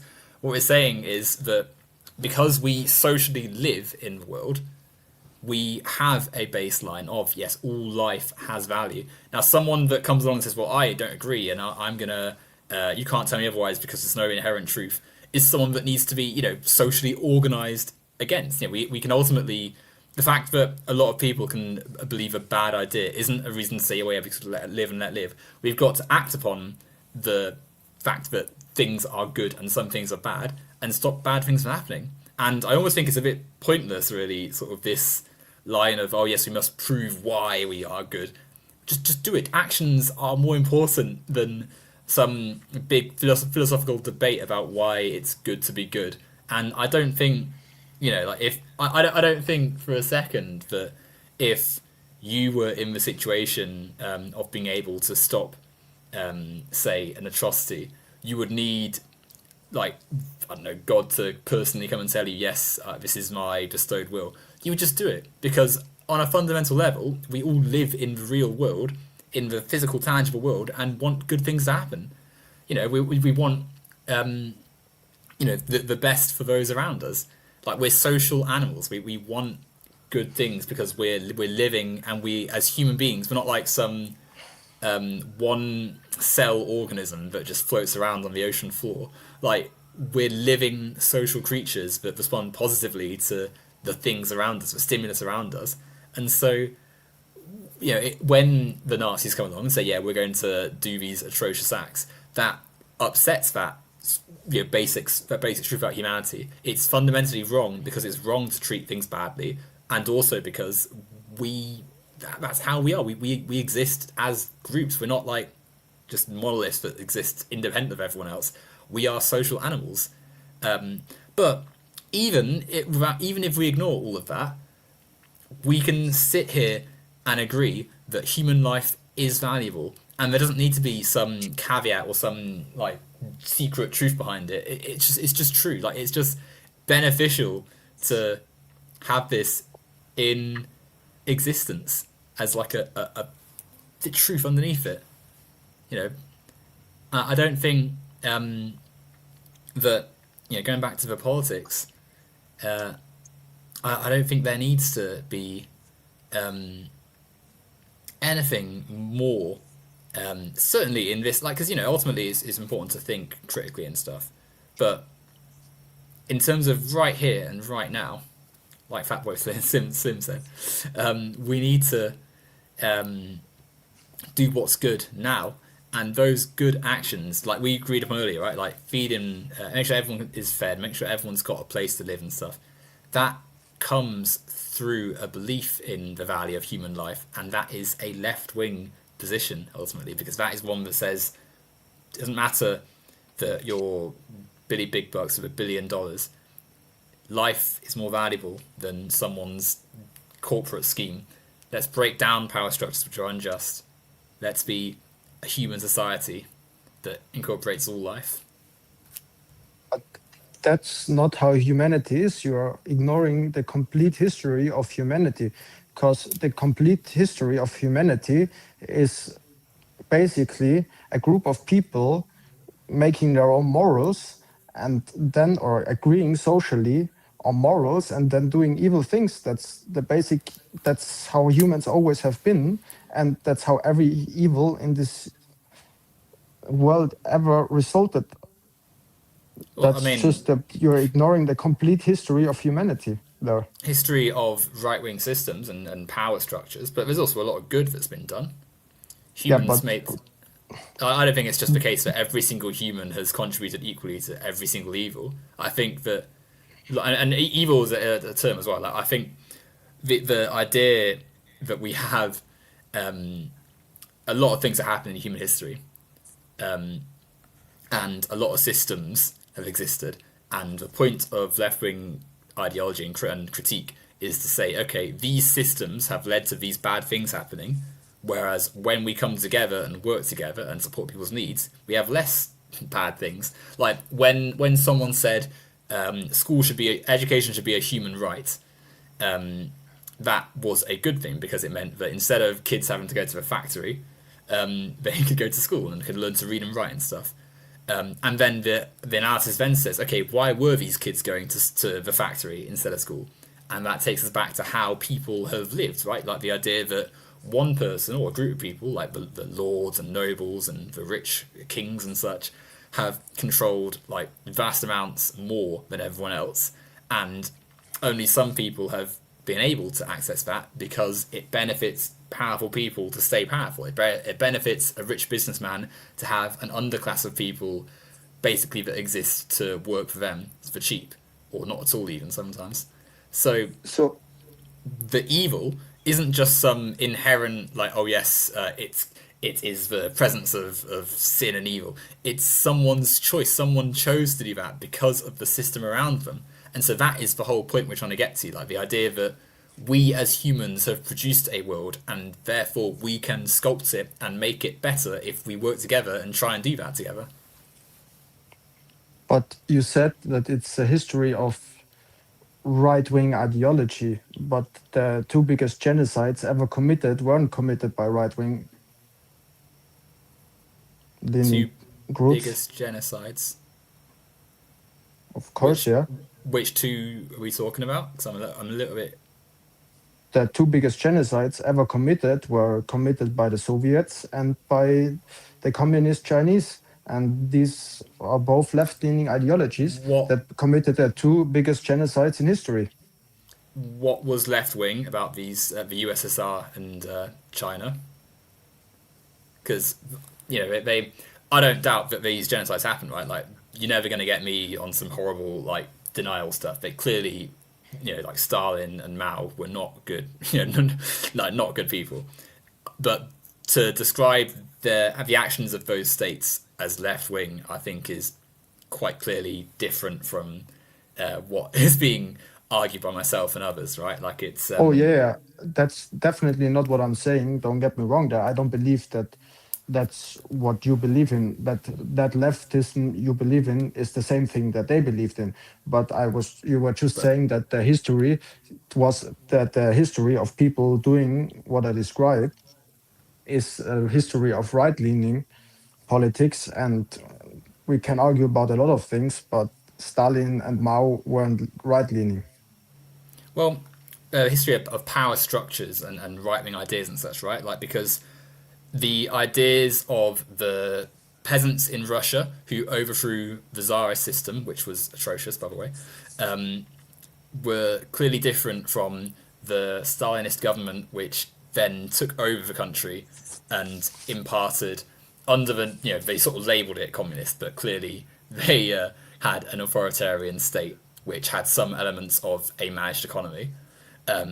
So that is clearly different from like to say that this is a left wing society that's committed a genocide. I think is quite different to what the proper analysis would be, which would be to say, okay, if power structures will not just fade away, they clearly are going to react and do things to sustain themselves, and so the Russian Revolution, for instance, only being confined to Russia and taking place in a global conflict and not being not fully realizing the ideas of Lenin and Marx and stuff and Trotsky leads to a powerful group coming in and doing other atrocious acts and such.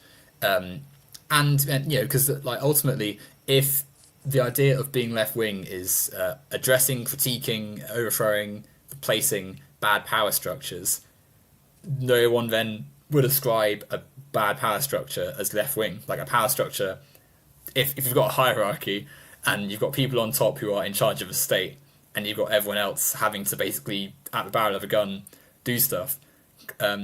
Clearly, that's not what is being, what is the argued for ideology or position, and critically as well. By the way, the atrocities there are something which is also included in the history of analyzing the world and stuff. It's not as though anyone's saying just ignore these bits. We're saying okay, clearly this is something which is bad. How do we not have this happen? How do we stop people from doing these things? And that involves breaking down power structures and truly realizing a world in which everyone has the ability to have a stake in society, which is a left-wing principle. It's not, these societies were not left-wing. So you're saying that for all of history, that has been the case that the majority agreed upon morals and did evil things out of them, and now it's gonna be different.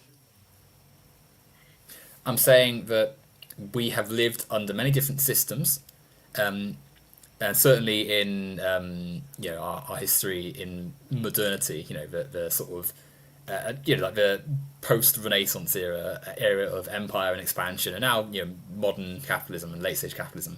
We live under systems with clear power structures where the same, we have a few people at the top who are exceedingly wealthy, be it the kings and barons of the 16th century to billionaires and corporations today, and everyone else has to scrabble around trying to just about get by, and most people don't get by. However, clearly, because we have these systems, in order to move to a society which is better, that doesn't see terrible things happening in many different places across the world, we've got to be critical and we've got to say, okay, the left wing ideas we want need to be realised not just via one election through some sort of neoliberal mid party, but the world over. Every single human being has to matter. Every single human. And so I don't think that the framing that, oh, it's the evils or whatever is quite how it exists. We live in ultimately, we're all on the planet. We live under many different systems, institutions, and ideas. We've got to think within this world, how can we make things better and apply that critical lens to all our systems to push towards a better one. And that better system, it's not as though anyone's saying we're going to click our fingers and everything's going to be fixed and it's going to be like a happy paradise. But in terms of just logic, we want things to be better, and the better path is better than what we have now, which is an overwhelmingly right-wing society. We want a society that moves away from the capitalist system, which has led us to climate crisis, fascism, genocide, and go towards a system which truly values all human life and all life on the planet and beyond, obviously. So, but then we have again the problem that, for example, most left-leaning parties are, for example, for abortion. And that's again from an evil that they agree upon, that they are for. And there again are people, you have a genocide again. So when you say that every human being has the same value, then you're pitching the idea of left-leaning politics for every human being to matter, and then the result out of that is, for example, abortion. I mean, I strongly believe that a human being is a human being from conception, and they're being slaughtered and genocided. You have a genocide there from this ideology.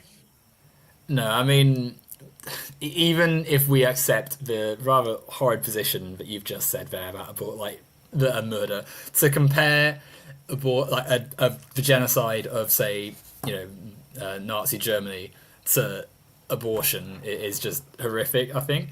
However, let's. I don't even see why it's even been brought up, to be honest. But let's explore this this line of thought. If life,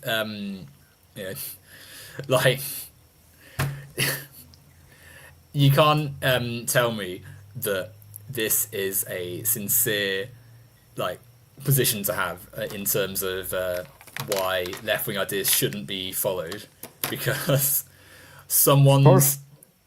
Sorry? I just said, of course I can. But this isn't anything to do with what we've just said, right? Like, we're saying we want a better world for everyone, but then you're bringing in healthcare concerns which don't even affect you, and it's nothing to do with you. Of course it has something to do with me, because I live in a world where there's a genocide happening. And these ideas lead to that because a majority agrees upon that it's moral to slaughter babies, and it's clearly not moral. But they're not babies, though. They aren't living human beings, are they? So what makes then a human being a living, or what is then a human being? Like I said, it's in the social, isn't it? It's not in the it's not in the incoherent stuff we can't really process. It's in the social world. We're born, when we've been produced into the world, we are then alive.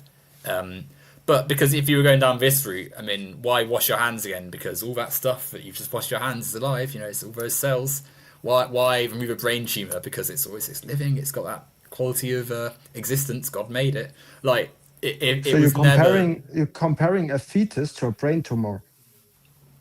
Who said I was talking about fetuses? I was talking about living things, God's creations. Why would someone stop at the line you've set if we're going down this pathway? Why there's a clear difference in a brain tumor? You just said Why is there a clear difference? But two things God made. Someone could make this argument right back to you. Yeah, but just because God made it doesn't mean that one thing has more intrinsic value. Like that's the Everything's like equal God unto God. creates things. No, I not thought. everything is equal unto God because you're made in a human being is made in the image of God, and a brain tumor is clearly not. I mean, Brains if you follow, produced by the human. How is it not? If it's in the, if God made the human and the tumor's in the human, how is the like? It's the same thing. If God didn't make it, how would it even exist without God's? If God made all humans and the human has made the tumor, where on earth? Like, God, of course, God's implicated in that.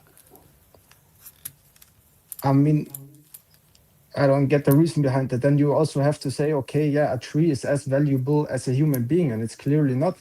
I Well, mean, why not? God made the tree as well. yeah, but God made the tree different than a human being. So And I mean, we both can agree that there is a difference between a tree and a human being.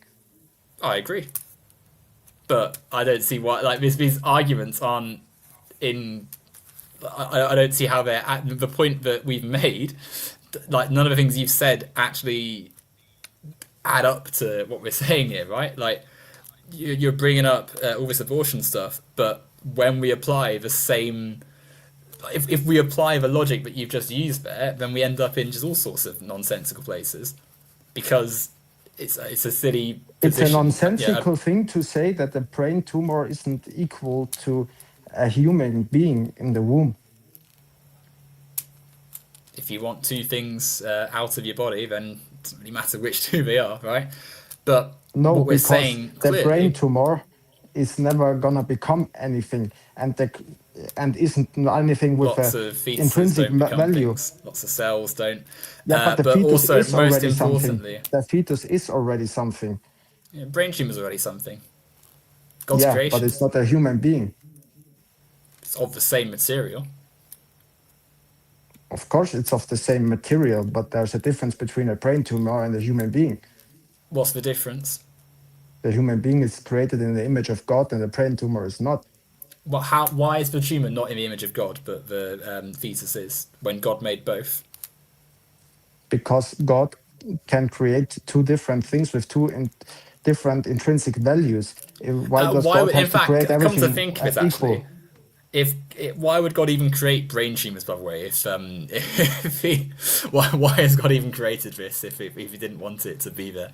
If it's not in His image, but He's put it in, how did it get there? But for God's intervention, and if it's from humans, how could it not be in God's image if it's part of that human stuff that we're saying?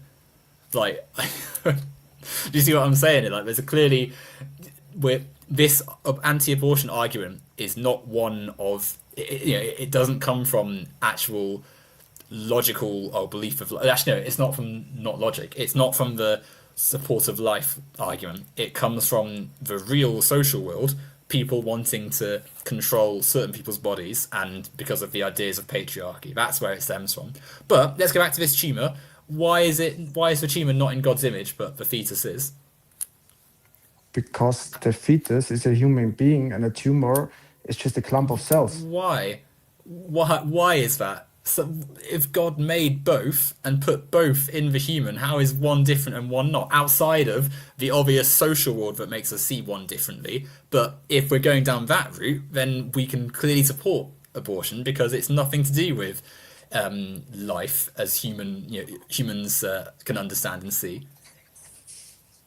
Like, can you see what we're saying here? Like, the cells in our body are not the same as the actual living person. So that's why when we have medical procedures, no one sits around saying, "Oh, well, the tumor can't go. It's a living thing. You can't do that." They just get rid of it. And so in the same way, we think, okay, we've got a nice, The, safe procedure that's going to help this person not have pregnancy. It's only as I said a second ago, the weight of people wanting to control people's reproductive systems obviously usually women, but more anyone that has a womb basically is the byproduct of that. Um, you know, that is the driving factor behind anti-abortion stuff. You want to control people's autonomy, which is the same critique of right-wing thing we're making here. We don't want people to be controlled. We want to have that freedom. Yeah, If but we go down, you're also controlling my autonomy when you forbid me to stab somebody. That's also out of like there you're also controlling my but that's autonomy. okay. But if you've stabbed someone, then we've had to stop you from doing that because you've gone against someone else's autonomy. Someone else didn't choose to be stabbed. That's not a comparison really to make. Why? Both is the killing of an innocent human being. What's what the abortion? The abortion is the same thing. Is the brain tumor the same thing? No, because that brain tumor is gonna kill that human being, and therefore we So remove there we it. go. The brain tumor is going to kill the human being. The stabbing is going to kill the human being.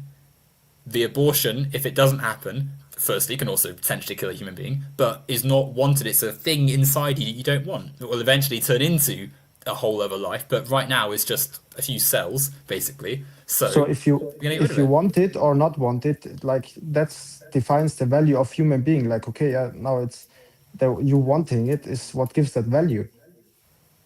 So a human What's has no intrinsic value again. that's no.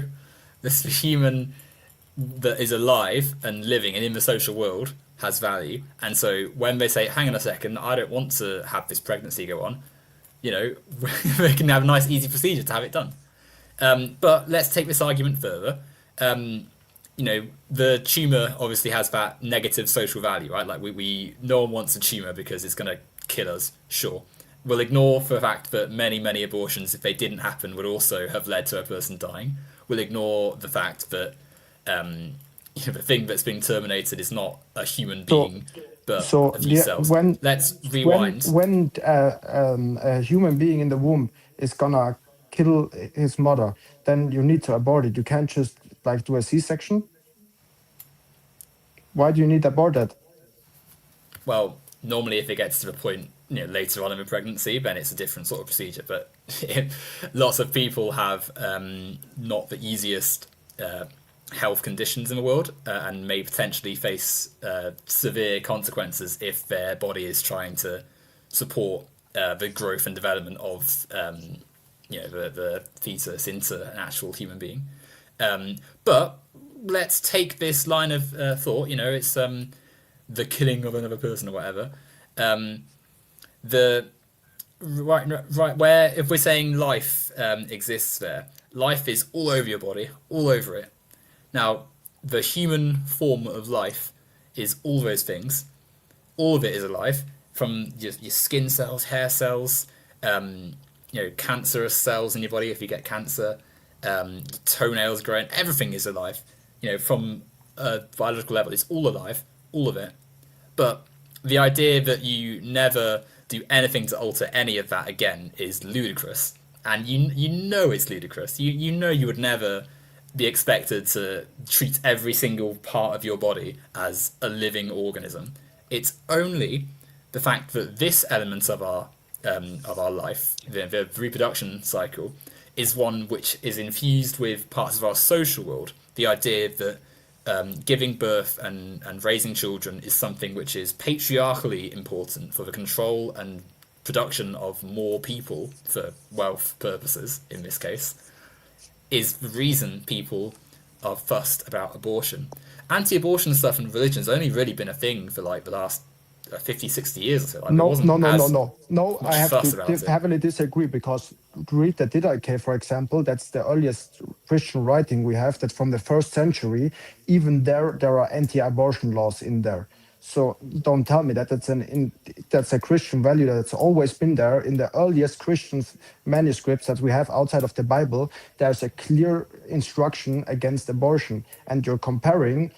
You're making the same argument against abortion that the Nazis made against the Jews. There was a social acceptance That's that these are less Luis. humans, and you are making a social. Of course, you are making It's the quite argument for there's silly. a social consensus that the human being in the womb is not a human being. So okay, then what's wrong about the It's Nazis not a human agreeing being, socially that Luis. the Jew is less human? Luis, this is a ridiculous thing to But say. I think what you really makes need to somebody think then? about. But what makes somebody then a human being? Luis, Yeah, but then no one tell is. me what makes something. Tell me then what makes something a human being.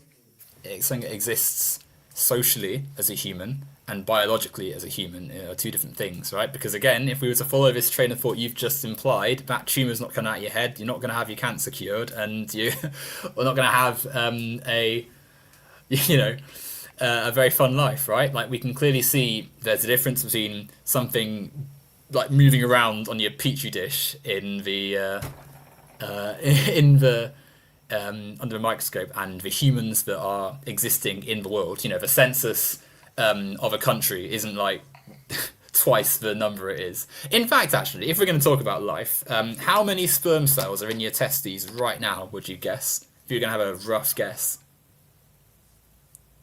I don't know, a few millions, but that's not Like a human 80. being yet. Well, it's human. It's human life. It's made in God's image. What are you No, doing to because prevent no, them dying? Why not? Made in your image. because no, it's not made in my image because Yes, it there is. hasn't been a conception yet. It's got all And your when you say, DNA. It's alive. yeah, You can take sperm my cells. They'll DNA, but swim around for a bit. it needs an egg cell to become Yeah, a well, human that's good. being. Well, But luckily, we as can the do in moment it vitro. Luckily, Luis, we can do in vitro fertility treatment, and you can have it all sorted out outside. You can get an egg cell, and the sperm cells can go into it, and that can happen. So yeah, and that moment it's maybe. a human Well, being. so that means you can, thankfully, now that we have sperm banks, you can go to the sperm bank and make sure none of your sperm cells die ever again. You can save all of them. Otherwise, you're killing lots of them, right? No, because it's not a human Yeah. being yet. Oh well, No, luckily, you can stop them from dying because they're going to die if you don't do that, Luis. Millions no, die because you're making every a single time. nonsensical argument Why because am I there's a making it difference. nonsensical? Why is it Because different? if my sperm alone isn't a human being and never will become a human being, it will need Well, an egg cell for it. That's the same with many pregnancies, Luis. Yeah, because they Exactly the get same. aborted, and there's the difference Not between an necessarily. active. Yeah, but there's Not a difference necessarily. between. Yeah, also human beings die. Okay, yeah, but there's a difference between actively killing somebody and somebody just by nature being like Well, it's not dying. a Everybody somebody dies. though, is it? It's not a somebody. Yeah, but when you're saying that the life Your of a sperm human being, cells. but Your let me sperm get to cells that are. argument. When you say that the life of a human being is defined by social values, what do you do then? Okay, you have a bad accident and now you're unconscious. You're not a social human being anymore. So therefore, you don't have value anymore. That's the same argument you're making. It's not at all the same argument. It Wait, is that was just the absurd, Luis. that was just the definition you gave me, that the social ability is the definition of human life. That was just the That's definition not you what I gave me. said.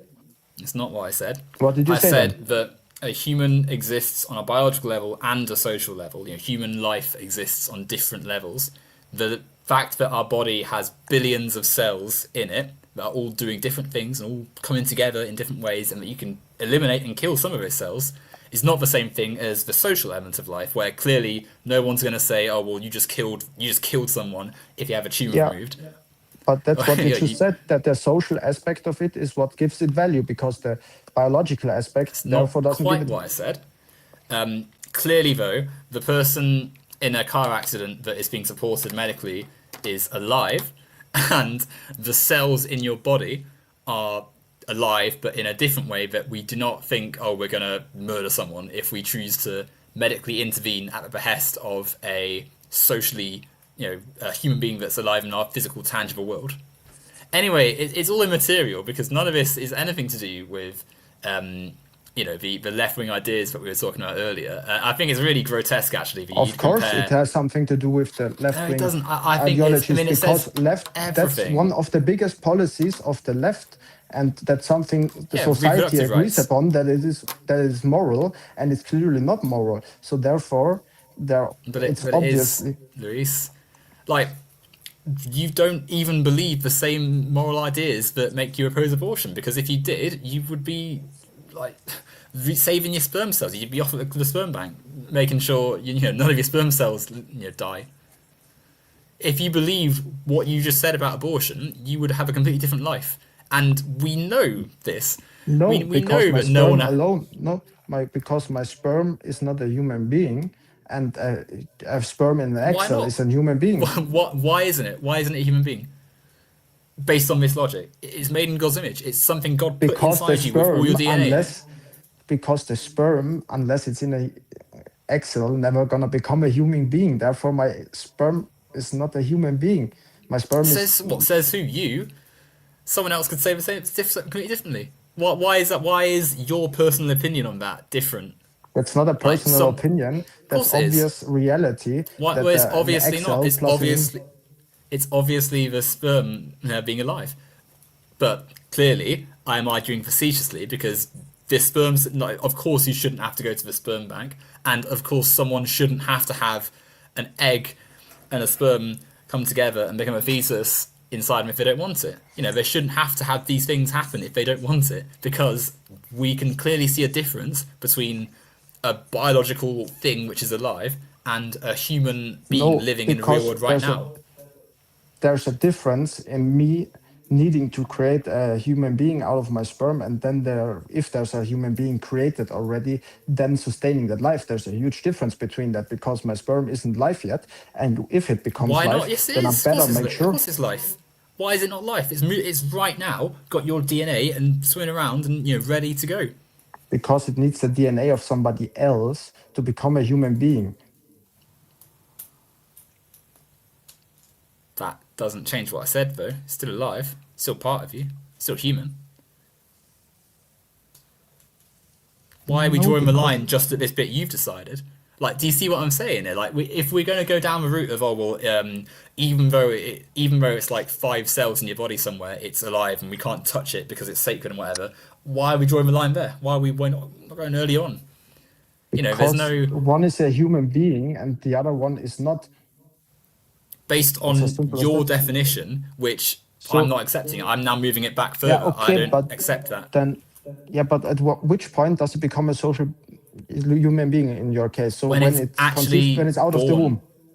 when it's actually born. But also, I think the social part's important because a person that wants to be pregnant, a person that is happy to have this growing inside them, probably would have some social weight attached to the baby. Like when you're several months in and you've got the visible forms of pregnancy and such, and you're sort of starting to get used to the idea of this new life coming into the world. Like clearly that's different because there'd be more of a attachment to it. It's the point of it being socially important is really important here because Yeah, but now you're there's more to it than just is it a living organism. Clearly, no one's going to be like, oh yes, my tumor is going to be gone. It's just frustrating and silly to be but so fixated on this of all things stopping you from things you said yourself. You agree with the ideas of feeding people and such and having people alive, but because you've got these like Byzantine odd ideas about abortion, you can't get on board with left wing ideas. Like it's just silly. I don't get it. no, because it's a genocide. And How when can you you see even it, say wait, that? let me finish, please. So because now you're arguing that you're arguing from a thing that you didn't argue before, because before you made the appeal to an objective truth, and now you're making an appeal to a subjective thing, because now it's subjective because the social thing needs to happen, which is a subjective thing, that some social thing needs to give it value, and that's a subjective thing. And before you were claiming objective truth. You're I don't contradicting quite think yourself that here. is. No, there's no contradiction. Like the idea Why? that Before that, you clearly appealed to an objective the truth before that, and now you're what appealing object. to a So subjective thing. I don't think that's what was said, Luis. Like I said, like when I said earlier, humans are valuable as our objective line. I said quite clearly, there's not. It's not like a thing written in the laws of nature. It's something we have socially reached, which then becomes objective because we exist socially. That human life being So important doesn't intrinsically, the isn't the contradicted. objective thing so you're saying the objective thing you're appealing to is a subjective thing, because if there would be another humanity that came to completely different conclusion unanimously, then that would be the objective truth. That's not okay, right? 1 + 1 = 2 is both objective and subjective. Do you agree? It's objective. Why It's should it be subjective. subjective? What if I'm in base 2, sorry. What's 1 + 1 if I'm in base 2? Or a binary, as it's also known. In fact, I'll illustrate this to you. Hold on, let me. I know have what you some fun. mean. Don't worry. But the thing is, you're always appealing to a objective truth there, because objective truth exists. That's why mathematics works, because one is always one. I've t- And okay, the thing is, even if you use a binary code or our decimal system or whatever, it doesn't matter which system of counting you use, the idea of one always stays one. If you call that one or I, it is still the same idea of one, and that's an objective truth out there, that you are one, I am one, and there's an objective thing that makes us both one. And when you add us two together Is and there? describe us as a group, then we are two. That's an objective reality that is there. And if you use binary system for that, then it's still describing the same thing. You're just using different language there, but you're still describing the same objective truth with different language. Is it an objective truth? Is it? You said a second ago there's only one here. Do we know? Is that certain? Are you sure? I didn't say that. I said there in the objective thing, there's an objective one, that you are one. Is that objective? Of course, it's an objective truth that there is one. How do you know? Is that true? How many are here now? How many people are here now looking at you? How many things You're are one looking human at you? being. Yeah, but I used that My as an cells. example. The same thing is, All the cells inside me, are they not me? of course, there's also an objective truth for your cells, and then we can say, okay, Is there an you objective are truth? made of that something. Of course. We socially So- understand there's only two people in this conversation now, but a biologist might say, well, hang on a second, this person has like 1 billion other cells in their body, therefore calling him one is silly. It's the human world, the human social world that is crucial to understanding this and anything really, because Why both are if objective truths? Why just have to be one thing an objective truth? It's an objective truth that you are one here, and then there's also objective truth there that you are that many cells. It's both are truths. Yes, Why both doesn't are one true. have to Yes, they're negate the both other? socially important. They're both socially true. But clearly, in the setting of, like, no, I'm never going to be like going through life saying, yes, me and my 1 billion cells believe this. Like, of course, because we live in a social world, and because the social objective truth that exists here is that I am one person, and that all so of these living mathematics- people like myself are all valuable.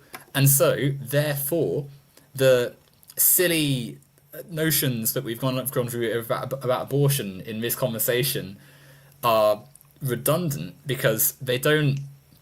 The idea that you can turn the cells inside someone's body into something to police and judge and to really disgustingly compare to actual real world genocides just has no logic behind it. It's something which only comes through the machinations of right-wing, theocratic, fascistic, patriarchal groups. That's the only real concern. If it wasn't for the wanting to control reproductive rights and things like that, no one would care. If, in fact, let's stay with the objective truth first. We can go to that later, because I still have a lot to say with the objective truth. Because when you're saying mathematics are subjective, yeah, then why do they work? We clearly can perceive that there's an objective thing because they work. If just mathematics are a social construct, why should they work? I mean, 1 + 1 is always going to be 2. Yeah, it's but a set of rules. It's a set of rules that are, situational. Now, obviously, we all not live in a situational. world. You're describing Of an course it is. objective truth and calling it subjective. It's an objective truth. 1 Within the plus 1 rule system, is it 2. has. Within our rule system, yeah. But it's Which rule subjective system? in different. Sorry? Which rule system? When it's subjective, then somebody else could decide 1 plus 1 is 3, but it isn't. The only way they could decide to be 1 plus 1 to I mean, be 3 is if they define if they aren't using base 10 one and aren't different. using our number system and aren't using our Yeah, but that's means what of I'm working it saying. out. But that's what I'm saying. Anyway, There's the objective truth stays the same, because if you use a different thing, you're still describing objective the same objective truth. Because if you use objective just different, within that system, objective why? within that No, it's not specific set of objective in rules. that system, because if we Yes, use it is, because binary, it is. now if we use a binary system, then it's just different language describing the same thing. That also doesn't quite It's add up as describing the well, same because if of I course it's describing the same objective thing, because binary code pulls from the same objective reality, which is mathematics. They just name it differently. It's the same as we would say that okay, the I from what the is the Romans is value? different than the 1. I'm holding two things in my hand. What's the value of these two things? Which, what do you mean with value? What do I mean? It's a good question. What is Like it's my value? intrinsic value or value to you, or what exactly? What's the Well, question you here? choose. So you choose numerically. What's the value of these two things? Both 1. Together, I mean. Then there are 2 1s, and because of 2 1s, you're holding 2 1s together. There's also the objective truth that 1 plus 1 is 2, so it's 2. You sure it's just one? There's 4 pens in this one. How many is it now? If it depends what you're asking me. It does It's depend, not, yes, and that is the point. That's the point I'm no, trying to get because to you. no, it doesn't. No, because there's still an objective thing. If you make 4 pens out of 1, then it's still like you're asking the same thing. There's the same 1. If you ask me if that pen is 1 pen, then Yeah. yeah. And then if you pull me out the mines out and ask me if that 1 mine is 1 mine, then it's 1 mine, and it can't be 2 mines then. The 1 This mine that is pen, in there is the this pen is 1 pen and 4 pens in one go, right? no. Inside This that as pen is well, 1 pen and 4 mines in there. for mines. Or how do you call For, that thing in English? Sorry, it's the thing that's in it's there. Maybe I used the wrong word. you mean like the sorry, I thought you said mines. I misheard you. Sorry, I apologize. Like cartridge, like an ink cartridge. Oh, cartridges. Okay, sorry, that I used the wrong word. Yeah. No, So it's you yeah, have lost in translation. By the way, it's my yeah. fault. Sorry. So you have 1 pen and 4 cartridges in there.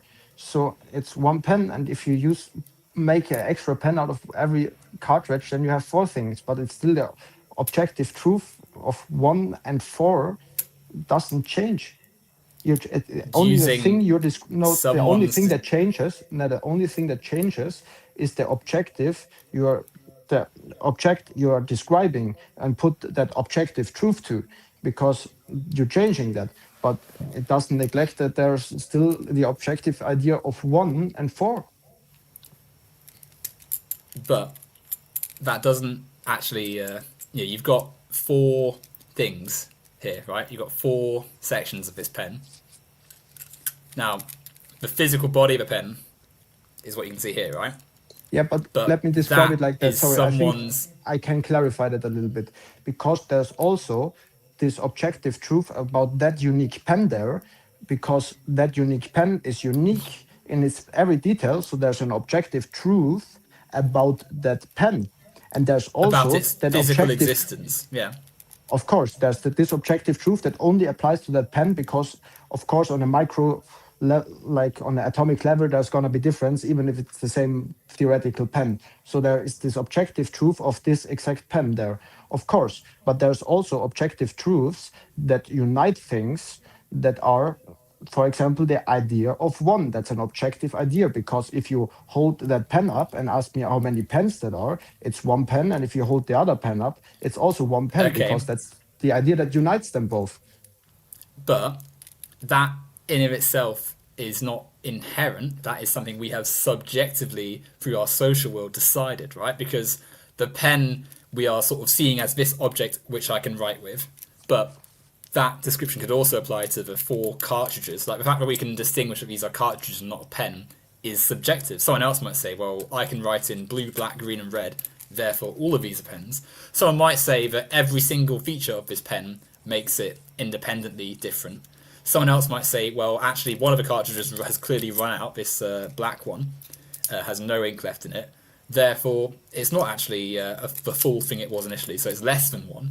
The point is, there's many different ways of interpreting our numbers. And even though we can maybe agree to some extent what the numbers mean, there is more in our world which exists than the exact things we give relevance in a moment in time. And so, the idea that there is objective truth to things that exist in a social world is silly. The So social. Is there a point where 1 plus 1 is not 2? Like, In was there binary, ever a where it's point? 10. In binary, where it's 10. And But you're still again, describing the same idea. You're using different language that describes the same idea. It's still the same metaphysical idea and objective to truth an that is extent, described. No, to an not to an extent, extent. yeah, You're but describing the same thing. But the objective truth that lies underneath that is always the same. And you know that doesn't change. 1 plus 1 is always 2. And if you call 2 10, it's still the same idea. That's the objective truth behind that. You're just describing the thing but differently. I mean, I get what you're saying on the one hand, but on the other hand, I don't quite think it's necessarily as easy as that, right? Because that 1, if I have 1, and it's actually 2 things, like my pen is, where it's more than 1 thing inside the 1, there's more there. Anyway, the fact that objective truth in maths, which I think because we grew up in a base 10 system, and because we can also sort of just look at our fingers and count, most of us can do that. Like, it's harder to detach maths from it and such. The point we were making, if we rewind a little bit, was the social world we live in, whilst clearly subjective. It's to an not clearly extent. subjective. Sorry? It's not clearly subjective because there's Of course it clearly is. objective truth. You just conceived that there is What the objective mathematical truths are truth. there, Luis? What objective truths are there? You Like, are I mean, appealing to an objective truth when you're saying that a human being has value. That has to be an objective truth. Otherwise, it would be false that a human being, even though we define human being different, but you say they take the definition out of human being out of that. Let's just say it, you, for example. That you have value is an objective truth, and if it ain't an objective truth, then you don't have value. It's just simple as that. Because if it's not an objective truth, then it's subjective, and then it's relative if you have value or not. There has to be an objective truth out there to give you value. If that's not, then it's subjective, and then you like I don't said have this earlier, objective intrinsic value anymore. like I said earlier, we're not going to find like a written law that says, everything has objective value, because we just exist. Like, there's not like the law of truth, whatever.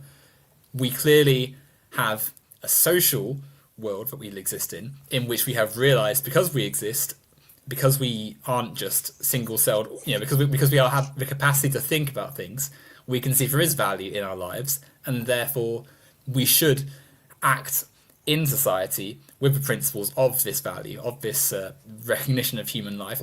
And again, I will stress, our human development, the fact that we've come from, we didn't just sort of spring into existence one day. Like, there's such a long history of the Earth that existed. Like, we, as a species, have learnt to develop together and are emotionally connected to one another, even if some people would like to pretend otherwise. Like, you get the people who are like, yes, we must be individuals and such. There's an active, pragmatic, historical, long-term just benefit to being together and valuing life, and it is a waste of time to spend just so much time like insisting there must be some secret truth. Like, we don't need there to be one. If you Why found is it out one day, secret? But why is it secret? Well, But wait, give me a as in second. not immediately obvious. I Wait, mean, like something you'd have let's to like dig around for. I I will say by the way, we let's are discuss that past later. I really need to go to the bathroom. Can that. we That's discuss fine. it? Yeah, no problem. What I was going to say actually was we are over 2 hours now. So what we might do. Are you still here, Louise? Sorry, I'm not like talking to the void. No, no, I'm Uh, here. yeah, we might sort of put up a finish line in the near future, and takes not to say we're going to end it this second, but I'll start asking the chat to put some questions or anything they'd like us to discuss in, and then we'll have that coming up in like 10 minutes or so to be like our sort of finish line of sorts. There's like a Q and Okay, A of sorts. Anyway, I'll let you let's get do to the that. toilet. Give me 1 second. I'll be right back. Um, yeah, gosh, what a lot of things in this conversation. And guys can actually get to use this pen. I like these ones, but you know, it's lots of parts. It's more. It's we call it one thing because we exist thinking along certain social lines. It's many things, many atoms. Subjective. Anyway, the stuff that was said about abortion earlier was so disgusting. I can't believe it's another conversation. It's just ended up at this point. But it's entirely social. You know, they wouldn't care if it wasn't something they'd been taught to care about and something which affected patriarchy. If cisgender men could get abortions, they'd be available at drive-throughs. Like you get one like at McDonald's probably. They wouldn't care. It's ludicrous. You know, just and I should be having this conversation. Well, I probably wouldn't want to have it with him, but you know, just so it's a very tedious one I find because it's just so just everywhere and it's the most boring stuff ever. Even for someone who is obsessed with these chats. Exactly, last year, 2.99 special. But it's true, you know, they wouldn't care if it wasn't something that wasn't gendered and turned into some patriarchal thing. They would not care about it whatsoever. Like it would be advertised on TV, like it would be in pop culture, it would be it would be everywhere. But you know, you can't tell it to someone who is so far enveloped in it that it's like personally affecting them and such. So no, it's a sad one. Ah, damn. But 2 hours and 12 minutes on this as well. I think the longest one of these I ever did was a 4 hour one with Dave himself, Lord of Patriarchy, back in his Walk Up days. I was well young then.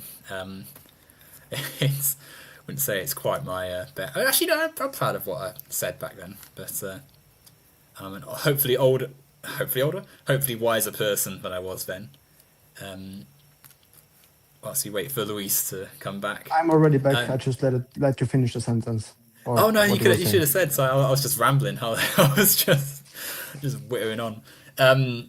So yeah. Let me answer you the thing you just went at before I had to leave for. So the thing is, we were talking about the truth, but the thing is, when truth is not objective and eternal, then it's just simply not the truth, because then there's at some point there's a different truth. If the truth is not objective and eternal, then it's just simply not the truth, and you're appealing to the truth. Okay. Give me a moment. Hold on a second.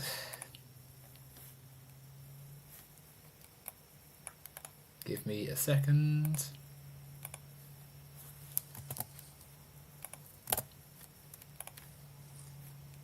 Give me a moment. I am going somewhere. Hold on. Where are you? There you are. Okay. On your screen is an image. Could you tell me the color of this image, please?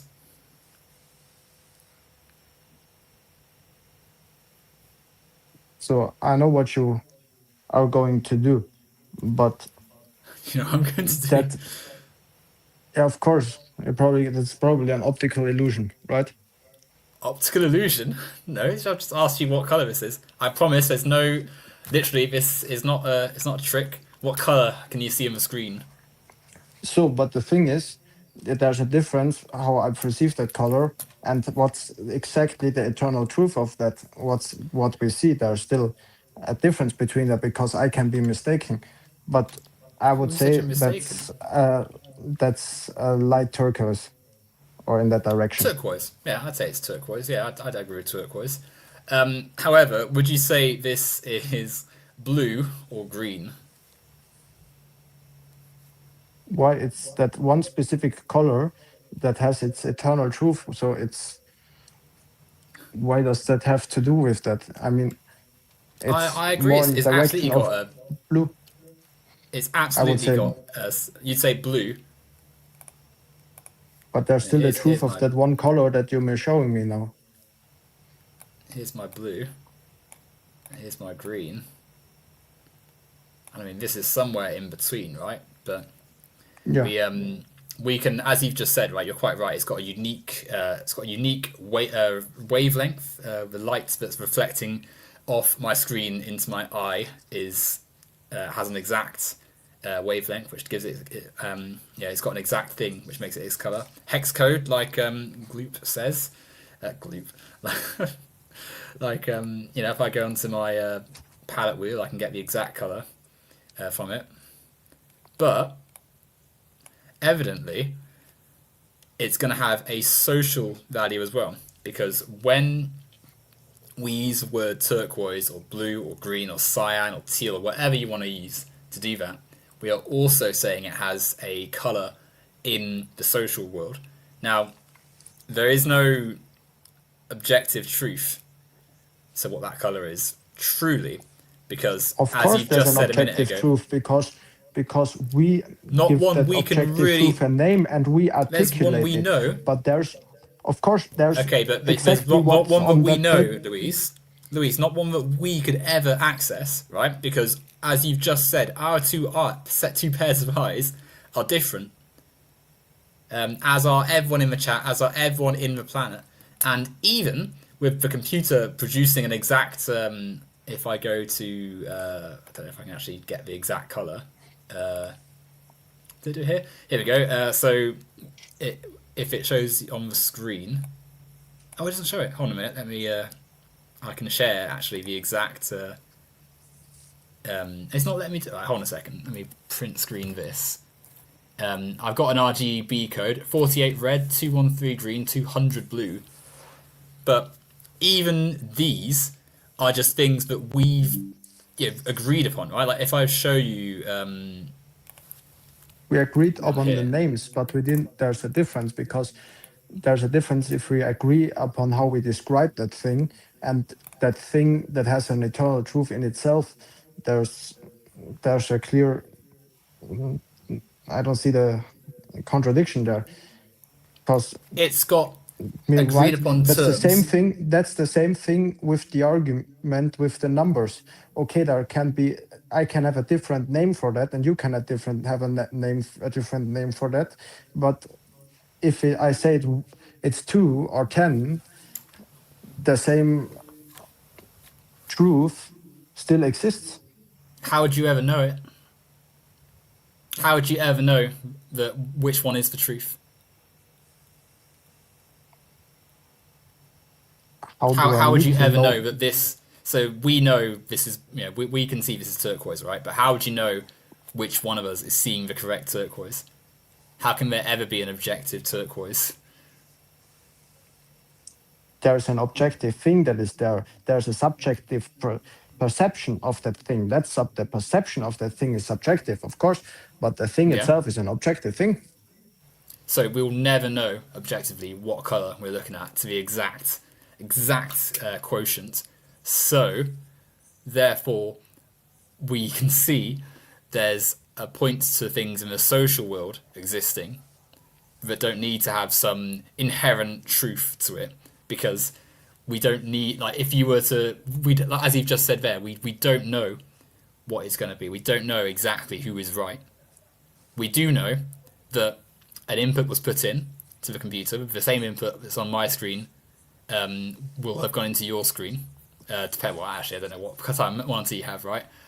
And because we socially exist, rather than spending the rest of our lives arguing about what exact color we're looking at, we can see, okay, this is turquoise, and therefore, whilst we might have some differences between the turquoise we're seeing, we can roughly get by accepting the general principle of that is turquoise.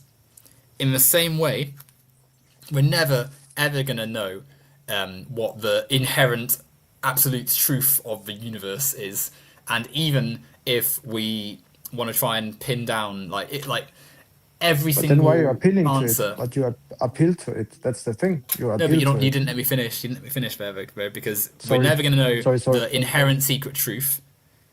So, the social world we live in which we can see in our lives, in the same way we can see that that is turquoise on the screen right now, that there is an importance and a value in having respect and love for other people, and trying to treat each other in a decent fashion, and trying to build a world that is reflected in.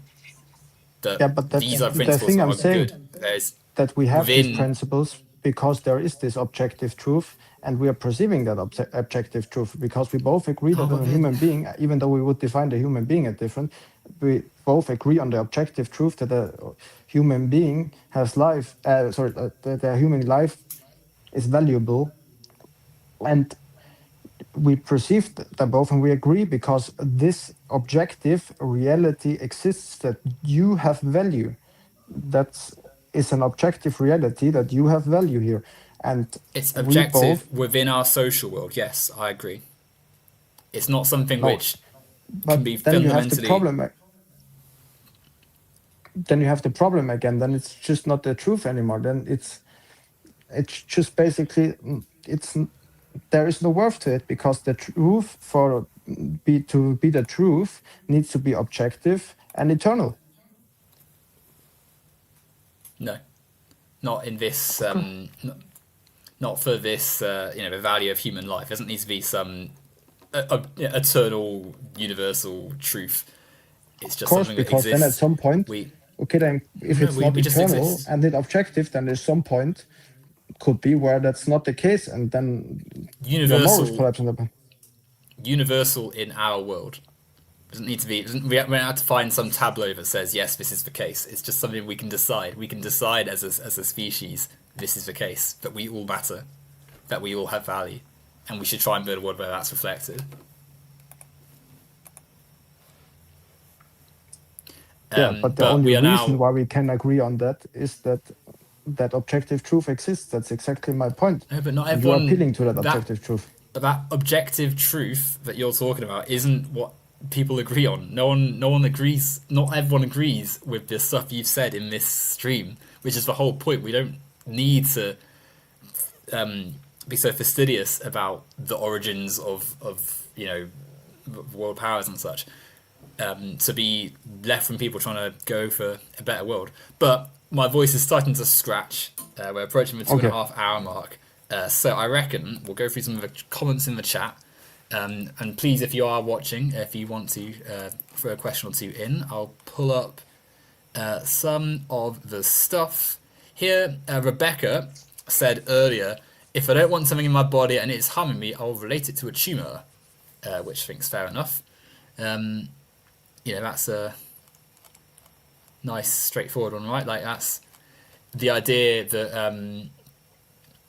we need to have these big grand debates about stuff. Yeah, It's but easy, that's right? the same. Someone doesn't want That's something in the their same body. argument. That's the same argument. I don't like you over there. I'm gonna stab you. Same argument. But it's not, or is it? Because one is considering a living thing that's independent of everyone else. The other one is entirely within your own confine. It's your own existence. You're not an independent thing. You just always Of need course to you be are. sustained by something.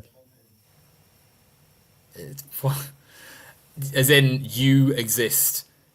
You exist in your own body, and therefore you are your own autonomous being. Yeah, but if I throw you in the desert with Well, like but 100 kilometers okay, in someone every did that to direction, you. then you also don't exist autonomously. You need something that sustains you. You always need that. So just because it's your mother that sustains you doesn't, like, That is always a human completely being needs something different. that sustains it. The No, fact that human existence is in a society doesn't change that you are one autonomous being. That's completely different understanding of what autonomy is. no, But because that ironically, thing is that also an in that sense is one autonomous being. That it's a human being. it's not a human being, and it's also irrelevant because it's inside and entirely dependent on someone else's living physical body, and so it's irrelevant what someone else's belief about it is. It's not their And you're body, dependent so on it's not your food. body, so it's You're not. dependent on food.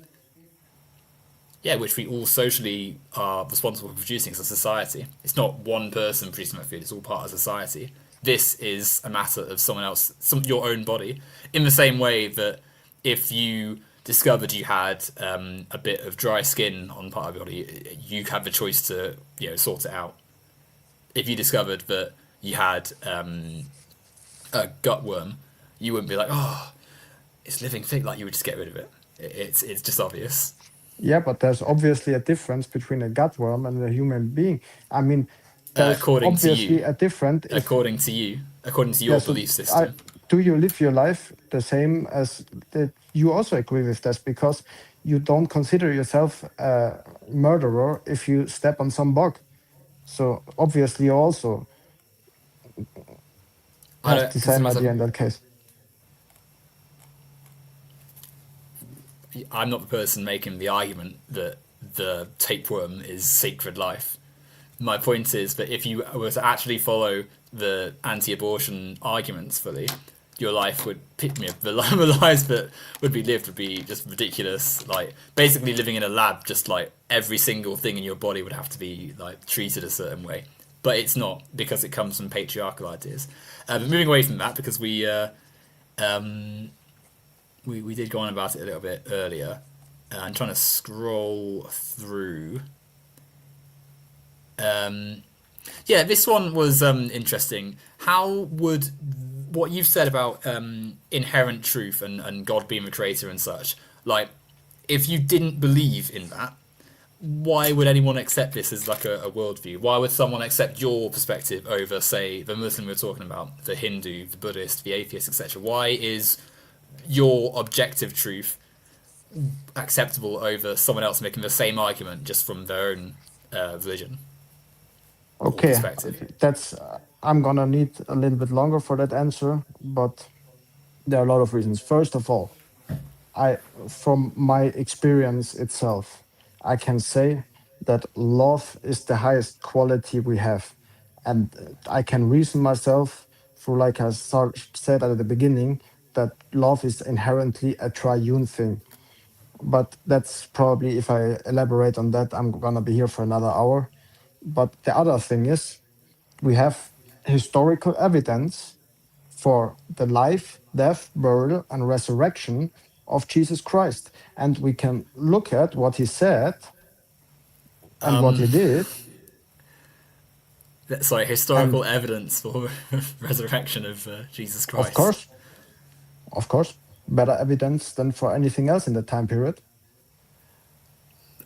Um, okay, now I'm not going to touch it. Keep going. Sorry, keep sorry, So, keep saying what you're saying. Sorry. so there is of that time period. That's the best historical evidence you can get is for the life, death, burial, and resurrection of Jesus Christ. And you can look at that and say, okay, he was God because he predicted his, he said he was God, he predicted his death, and he predicted that he will resurrect. And people saw it. So there's also this evidence.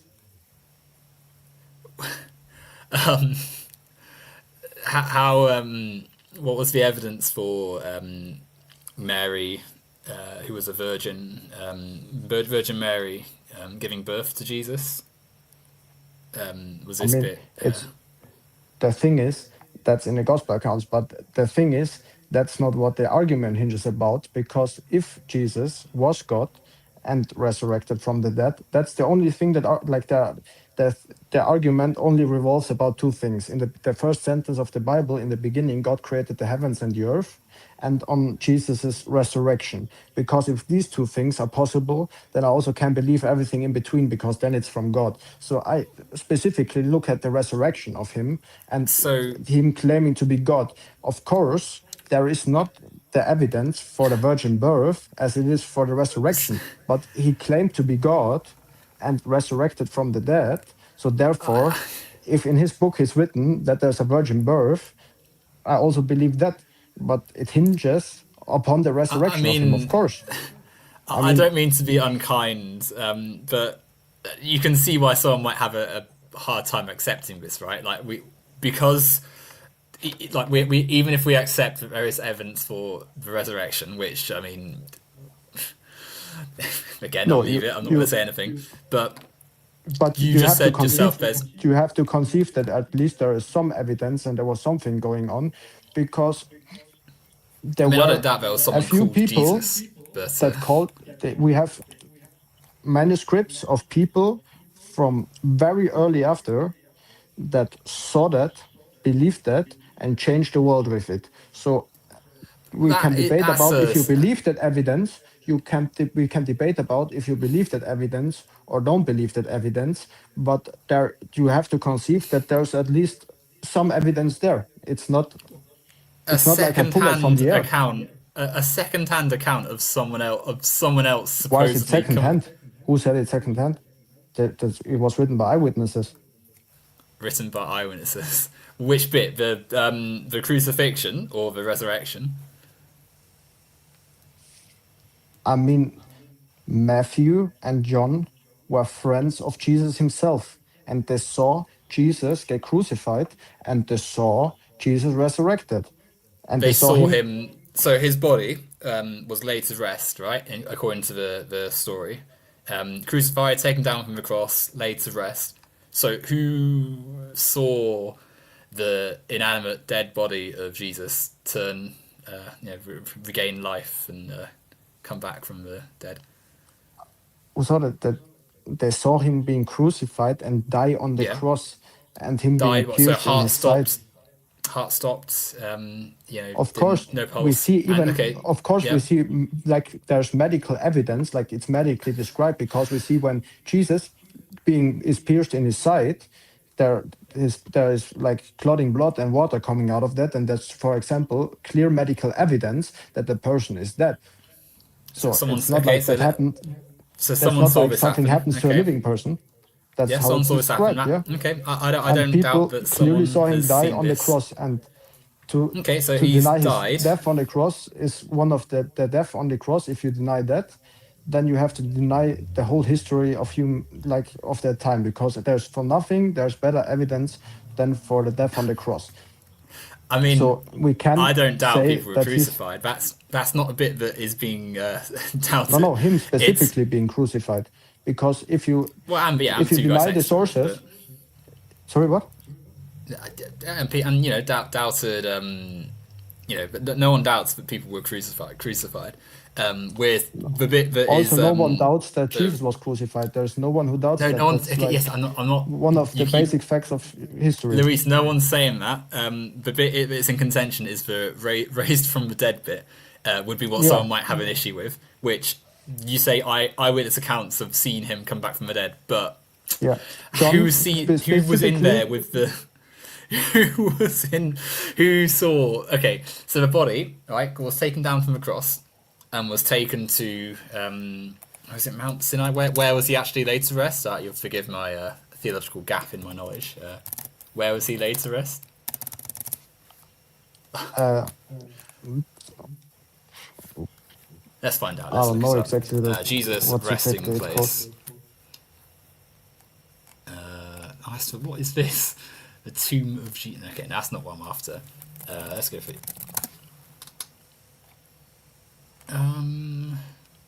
I mean, Someone help me out here. Where? Anyway, doesn't matter where. He was buried in some tomb, right? Like he was buried because they had a big rock and they rolled it in front of the tomb, right? yeah, So no one actually. but So that's the not body's in important to there. the story. But Yes, that's it not is. important to the Why story. isn't it important? No, That's the whole. because they saw You him said die. there's. No, but They that saw him die, doesn't and they hinge there. saw. They saw him die, and they saw someone else come out. They saw someone come out of the tomb. Is No, that that's not the proof thing. that he? They saw him. Is that Yeah, but proof? sorry, let me say the thing is, they saw him. They saw him die, and that's just a basic fact that Jesus died on the cross. That's one of the most proven historical facts there is. And after that, they saw him resurrected, So they physically eating with saw his. them, talking So like with them. they saw that a person. They saw that a person did these things, perhaps. But is this categorical historical proof that the same person that died on that cross was put in that tomb and then came out the same body? That isn't proof, is it? That's someone like you could do the same story now and get away with it, right? 'Cause you could. So person A dies. Person A is put into a place no one else can see. Different person that looks similar comes out of the tomb. You know, it's a little bit. I think there's a lot hinging on the fact that the actual process of dying and coming back to life, which I mean, also it's worth stressing that you can medically die and come back to life as well. Not from Like, crucifixion. sorry. Not from crucifixion, and not in these circumstances. Well, No. exactly. So then you can see why someone's there might be some doubt as to the person that was on the cross that has been crucified somehow being at rest and then coming back, and no one saw this happen. Like it's not like there was a doctor in there with Jesus, right? Like it's just sort of the people saw him emerge from the hills or whatever. Like it's not really. They didn't saw him emerge on the hills. They saw him multiple times, talking with him, eating with him. Yeah, but that's That's not what the they bit that's saw. being contested. Like I don't doubt someone called Jesus did those things, but Yeah, they there's also saw no him lifted up to heaven again. what physically lifted up. Of course. Like it was. So you can see how this might be like. You can go and Of course, find it's miraculous. eyewitness Of accounts course. of I mean, it's not a regular thing to occur. It's, of course, a one-time occurrence in history. I mean, one we time. both have to. But It's, like you can but see why someone might find this a bit like no, there's not really the evidence other than someone said it, right? And someone said the same things in all these other religions as well. So why would someone accept this objective truth over all the other ones when like the evidence that is being presented is someone said it, it was written down, which like yeah, the thing you know is, you could we also have the Old Testament. We have this that's even more like written. so what someone got turned into a We pillar of have salt. manuscripts. We have the manuscripts of the Old Testament before Jesus lived, and we have multiple predictions of the future, how that's gonna happen. We have from the Dead Sea Scrolls a perfect manuscript of Daniel, and if you go into Daniel, you see perfect predictions, for example, of Jesus. The same thing we have in Isaiah. Go to Isaiah 53. We have a perfect example of Isaiah's scroll in the Dead Sea Scrolls that was before Jesus came, and we have these predictions of him too. It's I not don't like that's only hinged upon it. We have evidence from before Jesus lived that it's predicted that he will live. And I mean, a prediction that someone will do good things in the future is not exactly. It's unto not us exact. unto It's a bit us like a child horoscope, is isn't it? Like, born, and he shall kick. Unto us a child is born, and he shall be called mighty God. So that's not that but somebody will live. there were lots of all the names were Hebrew and were of similar meanings, right? So that's not like a. It's like if I predict there will be a child born called John. Like it's not exactly like Yeah, but the I'm child really is making the God. stops here. Okay, if you predict the future like Daniel does, but then I'm gonna listen to you. That's the thing. There's But okay, but these Daniel predictions aren't predicts. like it's not that isn't. I don't think you can say that is compelling enough proof for there to be objective truth. And again, none of this is someone saying things will happen is not objective proof of said thing happen. Like if I correctly predict every single score in the FIFA World Cup coming up this summer, like if I get every single football game right, you wouldn't that wouldn't prove that I have the objective truth of the universe. Like that No, isn't. but that's not how we live our lives, because we look Well, at the of evidence course, and but the and evidence isn't. then base our life on that. And the same But thing, you if you no no no, that's the same thing. I if you do that, I have with the football scores, then I have good evidence to trust you with the next football game, and you better make sure that, or I better make sure that I bet on your next prediction of it. but And the same that would thing be. is here. But That's the it's same thing. not You though can because also, of I course, have. you it's never base it's your life upon 100% truth, and still you can believe that it's true, because you how do you know that the water you're drinking out of you go to the store and you buy a bottle of water, how do you know that it's not poisoned? Like that, you can't have okay, but you objective can truth that that water is not scientifically. poisoned. No, yeah, but Yeah, you don't do that. objectively, You don't the base. water is Yeah, like but you why can you're not doing measure that? the. Okay, but Yeah, you but you're can not doing that. You're measure. just trusting it. You're not doing that. That's why it's my argument. You're basing your life on Yeah, that, trusting that even though you based didn't. on that's different though, isn't it? Right? Because Yeah, that but you're is basing different. that on your experience, and that you think that the evidence points toward that water being not poisoned. And the same thing I do. I think the evidence points to Jesus being God, Him dying, resurrecting, and therefore I believe in it. But can you see there's a difference though? Because when I drink the water, I don't think I'm never going to be poisoned ever again. I think, okay, the evidence of having lived in a country which has a good water treatment system for the most part. Yeah, I'm lucky that I live in the UK, which has drinkable water from the taps, means that I am likely going to be safe drinking my water from the taps. However, if one day there was a news report that said, hang on a second, don't drink water in this part of the country because it's been an issue, as unfortunately has been the case in the UK thanks to austerity, but that's a private water management and stuff. I would not drink it. I wouldn't just blindly believe forever that water will always be safe to drink. This situation we're in currently, um, where we're led to believe the objective truth based on eyewitness accounts from events which they didn't even see, by the way. They did not even see the actual literal act of the dead body coming back to life. They didn't see that bit. Like, and it's not there. It's not there isn't the same evidence to compare trusting that your water you drink is safe, which again you can test and objectively work out whether it is or not But based on that's like how sorry, much but that's not mercury. what I'm saying. You asked me why I need objective proof, and I said that's not how our life works, because you put your trust in things that you haven't objectively proven, and I do the same thing with my life. No, but it's not. That That's isn't the a case though, dishonest because argument. a scientist Because, at the water treatment plant has the water's been processed and has been through tests before it reaches our house and with that and have stuff. you seen that? You said you're just trusting something you haven't seen. You're just Oh have come on! you But never seen that? there's clearly a difference between the science. If I wanted to, I could go onto the website and have a look at their data, and there's other bodies from trained professionals who are actual scientists that can tell you if the water's safe to drink or not. And when it's not safe to drink, they publish reports that show it's not. This faith in the objective truth of God's history on Earth, whatever, has not had that testing. You've just said yourself it's just based on an Of course, eyewitness account. Like it's they not had a lot of different proof. For example, that that that is not the religion same under thing at heaviest all. persecution, that religion under heaviest persecution without being violent takes over the biggest empire of the world. For example, that's also a historic fact.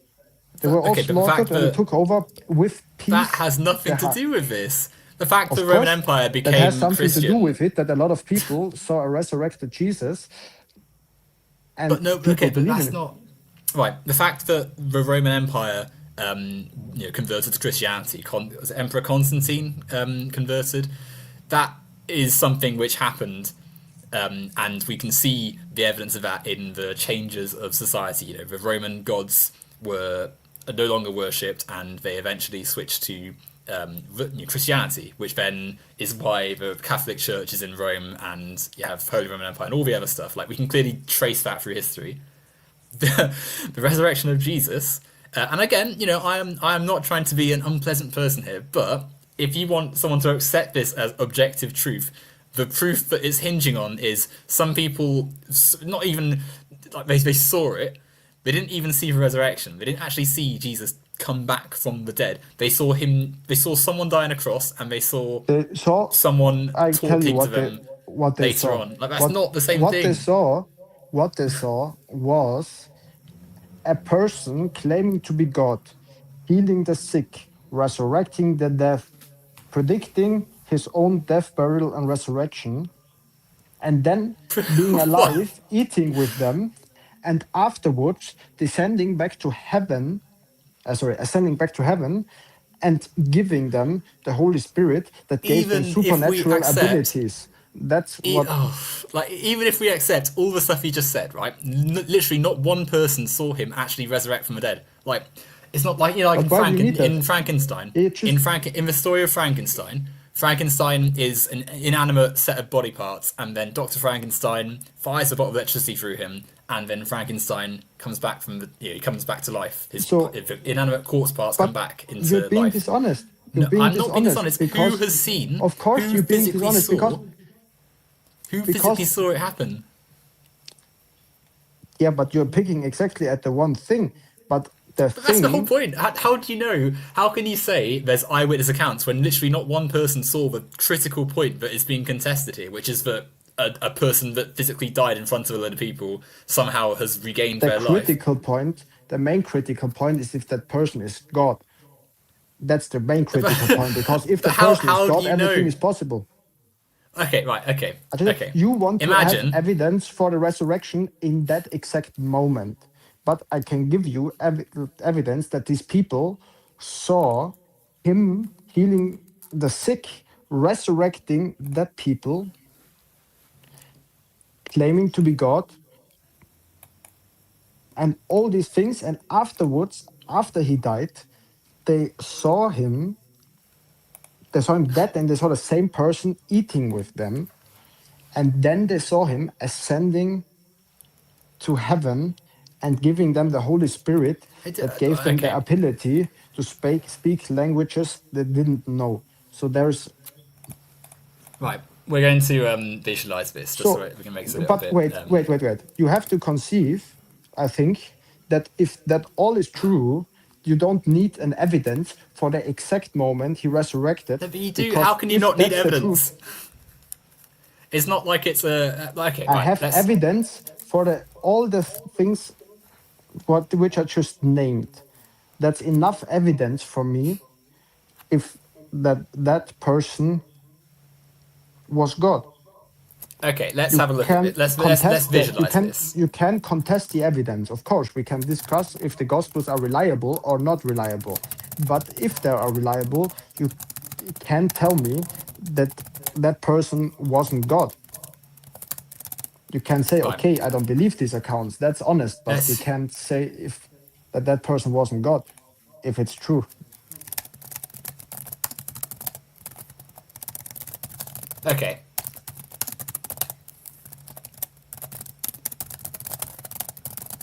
Saw him crucified. Okay. 5 steps here. This bit everyone sees. Matt, the person's been crucified, right? Taken down Yeah. from the cross. He's taken into the cave to be at rest. There's no one else in the cave, right? No one else is in this cave. It's his burial place. So when the person came back to life, how on earth does anyone know? How does anyone know this happened? No one saw this bit. This bit here is the one part of the story. Like if I'm an They saw that. investigator, this Yeah, bit but if you're no an one else has seen. investigator and you see a person die and then this person is No, eating with we saw. you, Like, look then at. you I've probably visualized it for gonna you, Luis. I've visualized then you it. obviously We gonna know saw. that this person We resurrected. saw. No, but we saw all of these parts, right? We saw this bit and we saw this bit. No one saw this bit at all. Not one person in any single story version of this story has seen this actual part here, But why do right? they need to see it? Because that's the whole point. There's How do enough we? evidence for There's not for enough that to be evidence. plausible if the rest is true. There's enough evidence. Are you kidding? So okay, so we're taking Jesus out of this now, right? I have killed someone, right? I've put someone on a cross. I've taken that person off the cross, and I did it like in the public square as well. Taken them down from the cross, and now I've buried them now in some cave somewhere. Um, and then they come back to life, and they spoke to everyone. And I've got 100 people that tell me this has happened, but no one saw this bit. No one saw the actual like the bit of the story which is being doubted. It's not the bit that we could physically explain now, right? But this section, which is fundamentally against anything which we know to exist. Who has come back to life after being crucified and buried? Ever. Yep. Other than But this these one people, person. And that's the not, again, people, I'm not trying to be unkind here, but like this is just not. yeah, but you're picking at the one thing why you, if there's a person you see that is raising somebody else that is dead, then and predicting his resurrection before he's dying, and then he dies, and then the people see him alive, and they saw that he was dead, and they see the same person alive, then of course it's plausible that this person resurrected. I mean, we can Hang on, no, hang on discuss. a minute. Well, because that is plausible.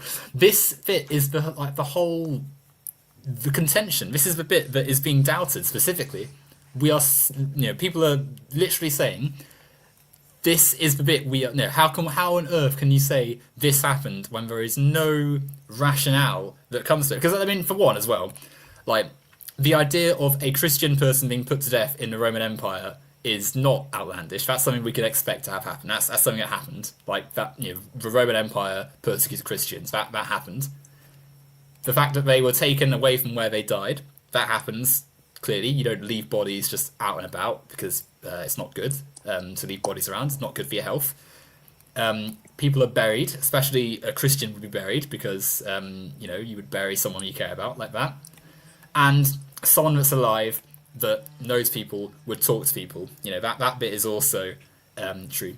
Yeah, That would but you likely have to happen. put before that. This You bit, have to put wait. You have to put before that being prophecies from the Old Testament that God is what coming to them, and they've been He's predicting gonna. that for.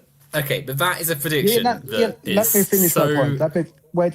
Let me finish my point. But you have to see that before that we have the scriptures of the Old Testament that predict those things. Then we have a person who comes and claims to be that person. They see that person healing sick people by their own power. They see that person raising dead people to life by their own power. They feeding, see him feeding thousands of people with almost no food, and all these things they see from him.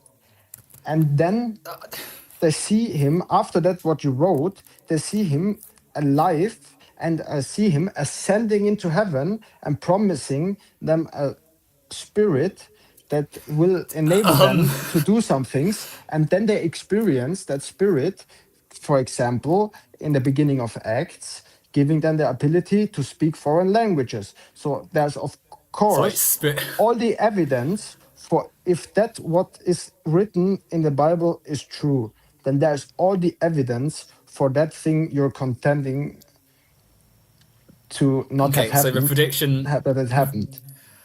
So not for nothing, the prediction that a person will be killed for their religion and that someone will be charitable to the poor, I don't think are particularly.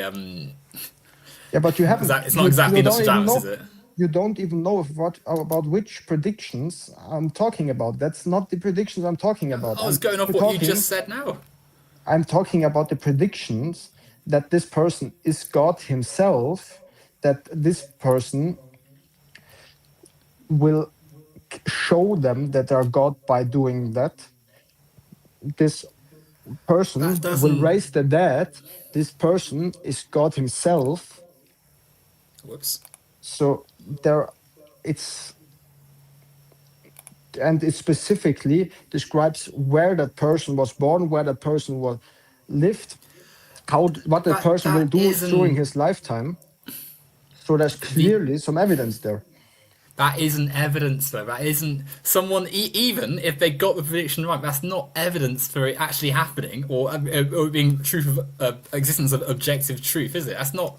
That isn't proof. Someone guessing something has happened, because let's be honest, it is a guess. Like these people didn't like know, they guessed. That is Of not course they knew. proof. How did they know? How did they know any of this would happen, other than what they claimed? What they claimed. And critically, it doesn't matter because it's not proof. And on top of that, there's not the evidence for this actually happening that is to any level above someone said it, which is not proof. Which means the same person from another religion could say exactly the same thing about their own stuff. Like, you can't tell me Yeah, of that course, you would. everybody can say that, but they can't, So to what that makes level this of different? evidence, they can't do. What? Why should I believe this account, which has no, literally not one person saw this bit? I will keep bringing that up. No one saw this specifically happen.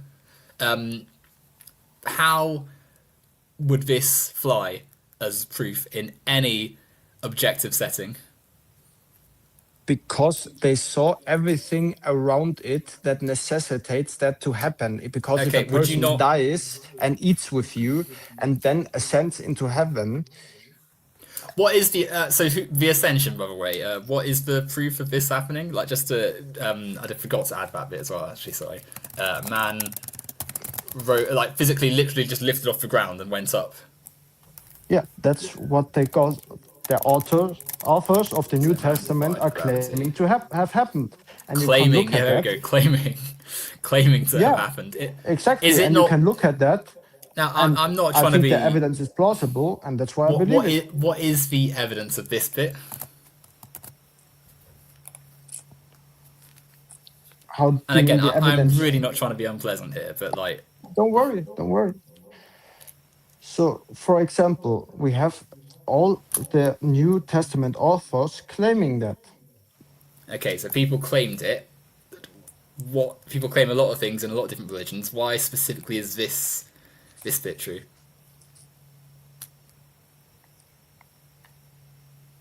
Because, like I said, there were hundreds of predictions of exactly the things Jesus would do in the Old Testament. And we have Oh, but manuscripts before he came, and they're all very accurate. Then but we have the Luis, people who claim that saw that. but these predictions are things that anyone could say. Of like they're not like these aren't unheralded things. Loads of people in all sorts of different places have done all of the things here, right? Being kind to those who are vulnerable, being a good person. They aren't Yeah, like but not unique being just God. to Jesus, are they? Not So being these God. predictions, sorry, There it no there's no point where anybody says there will be a person outside of that. There will be a person who will be God, and he will prove it by healing the sick no, and but this resurrecting from the dead. person, this person here that has done these things, like that could be anyone. There's so many people who did that. So the idea that because they made a correct prediction about someone in Palestine or whatever, uh, being good towards those who don't have food, helping those who are needy and such. That Yeah, but not isn't. You can't leap he from didn't that do it. to He defying didn't do it gravity in a and way you saying it. He's the feeding of the 5,000 and the 4,000 were with a couple of fish and a little bit of bread.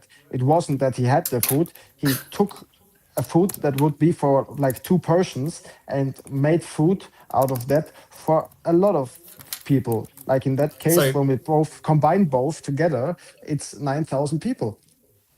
Now, I've always took that to be, because I have friends who are Christian. I know people who are Christian, and a lot of people would say that it's it's an allegory, it's a metaphor. You're not meant to actually physically believe he turned, one fish into a meal for 5,000 people. But we'll add this to our. This is predicted as well. Man fed 5,000 people with scant food. So how?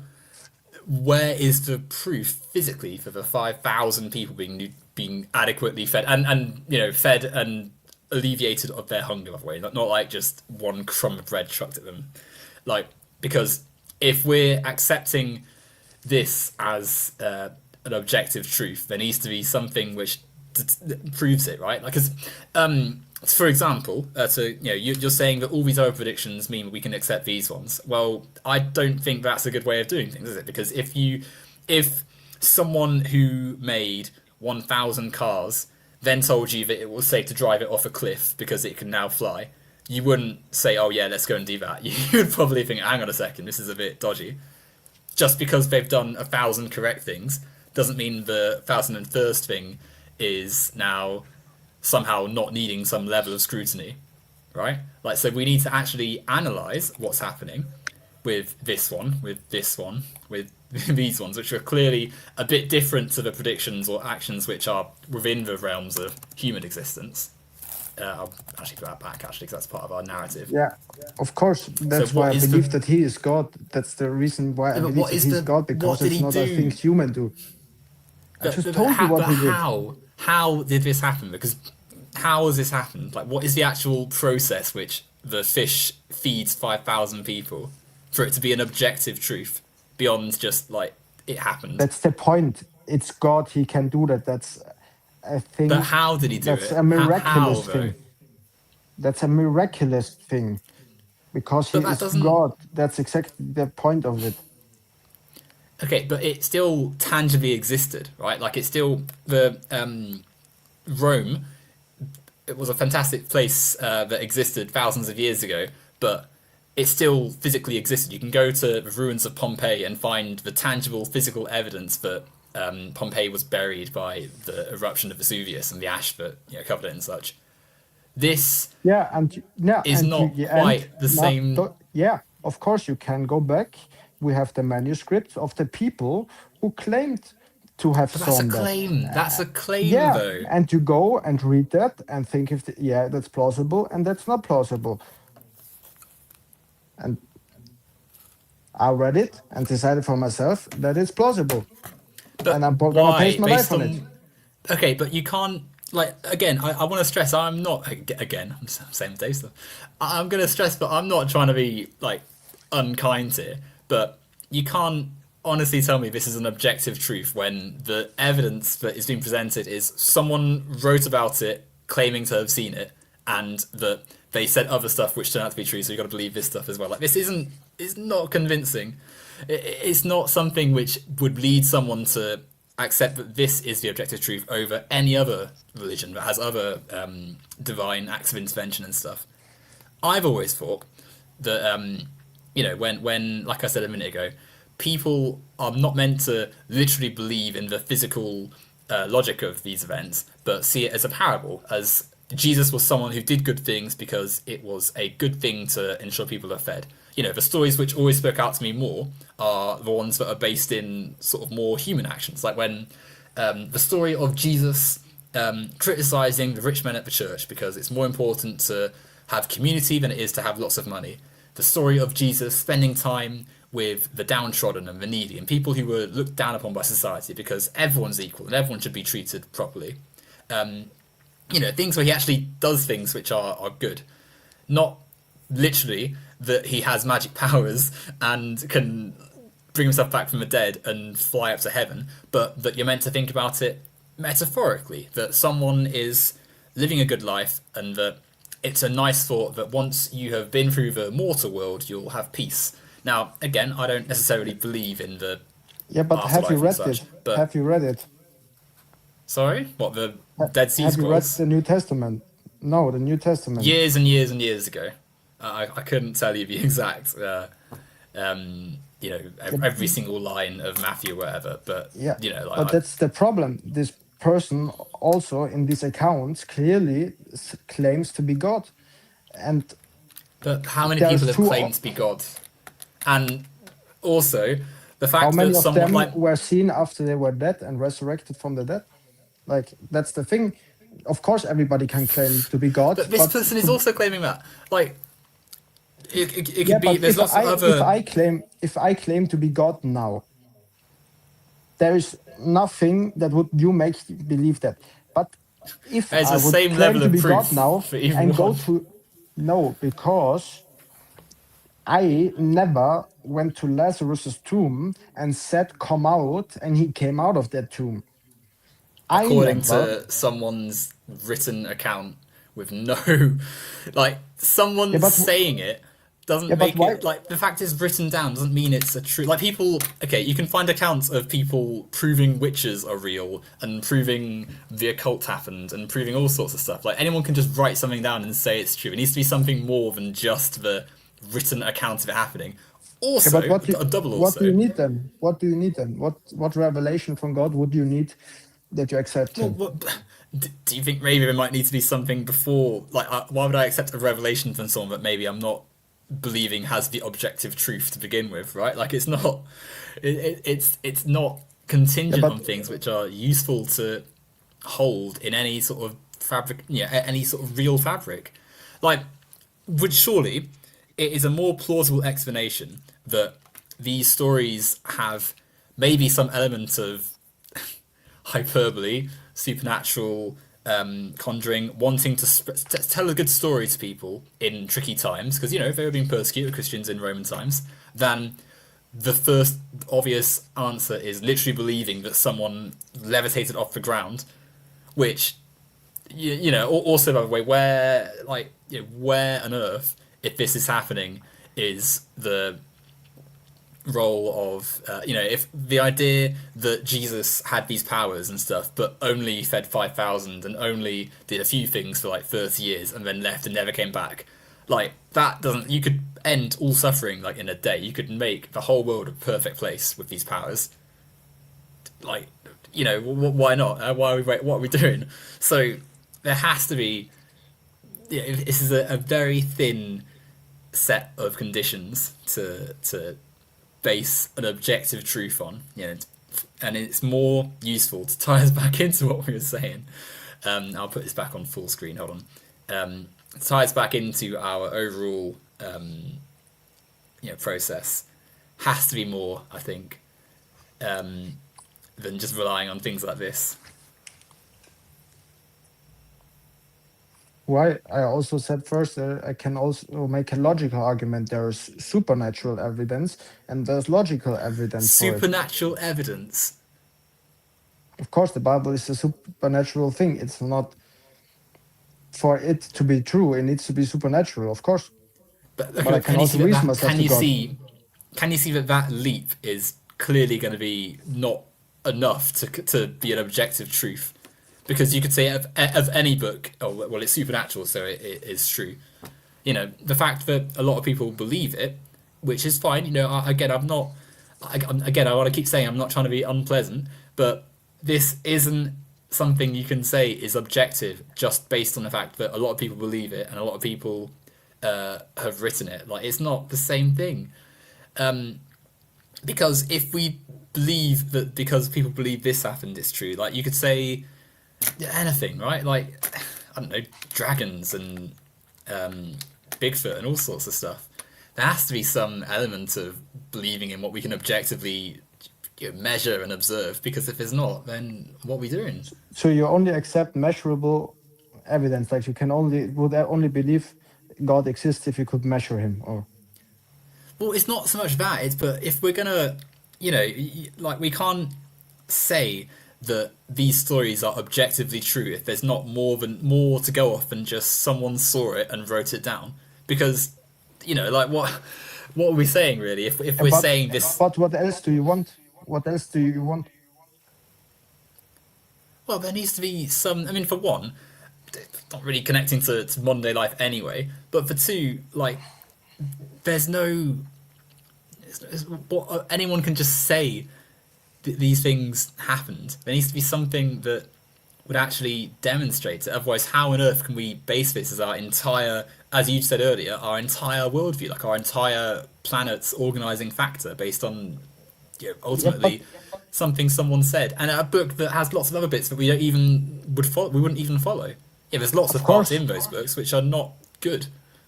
Which one? So, Well, I mean, turning people into pillars of salt's not exactly nice, is it? Or Why? Of course, God has the right to do it. no, but it's not. Even if he did, it's not good, is it? Like you shouldn't. Of Or course.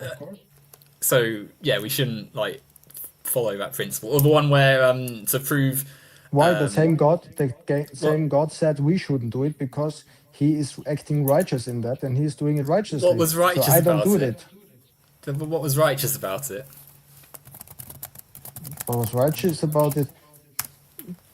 Yeah, God what told was her not to do righteous? that, and she did it. But why is that? I mean, you have to be turned into salt. Like, is that like why? Lot's wife. So I had to you, look it up. so I you, couldn't remember. yeah, Pillar of salt. yeah. I mean, we can do the same. I think that's the For whole story looking of back, Sodom. she looked back at Sodom during its destruction by the God, and she got turned into salt for that. Sure. But that's not. That isn't a way to live our life. That's not. But So if you did something wrong, you should be turned into salt. yeah, but you're telling God how to be God the whole time. So No, what's but my like, no, point what we're of saying is arguing with it why. about it? Like what we're saying is evidently a worldview like that isn't maybe coherent with the parts that say love thy neighbor. If someone does something wrong, forgive them, look after them, turn the other cheek to violence. That isn't at all in line with turn someone to salt because they look back at from Of their former course, home. From the looks of it, the same person that says love your neighbor also says vengeance is mine. but So that's not I good. will That repay. isn't that isn't a good way to live your life. Or what about the one where again I'm trying to remember now, like the one where the man asked who is it? He to prove that he still would love God even if bad things happened. God like kills his whole family and basically You takes mean everything away from Job? him. Yes, yeah. Like it doesn't matter that whether it, I mean to some extent it doesn't happen where even if we ignore that this is just awful, right? Why would a loving God need to prove these things to what justify itself? Like why does this need to happen?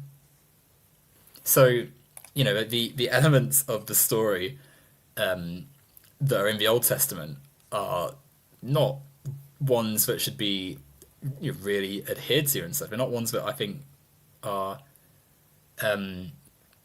particularly compelling from a moral standpoint and an evidence standpoint. Because I mean, again, where all of this is based on just the stories of people's accounts, which aren't even like some of these are just like fables almost, like they're things that have been written after the fact.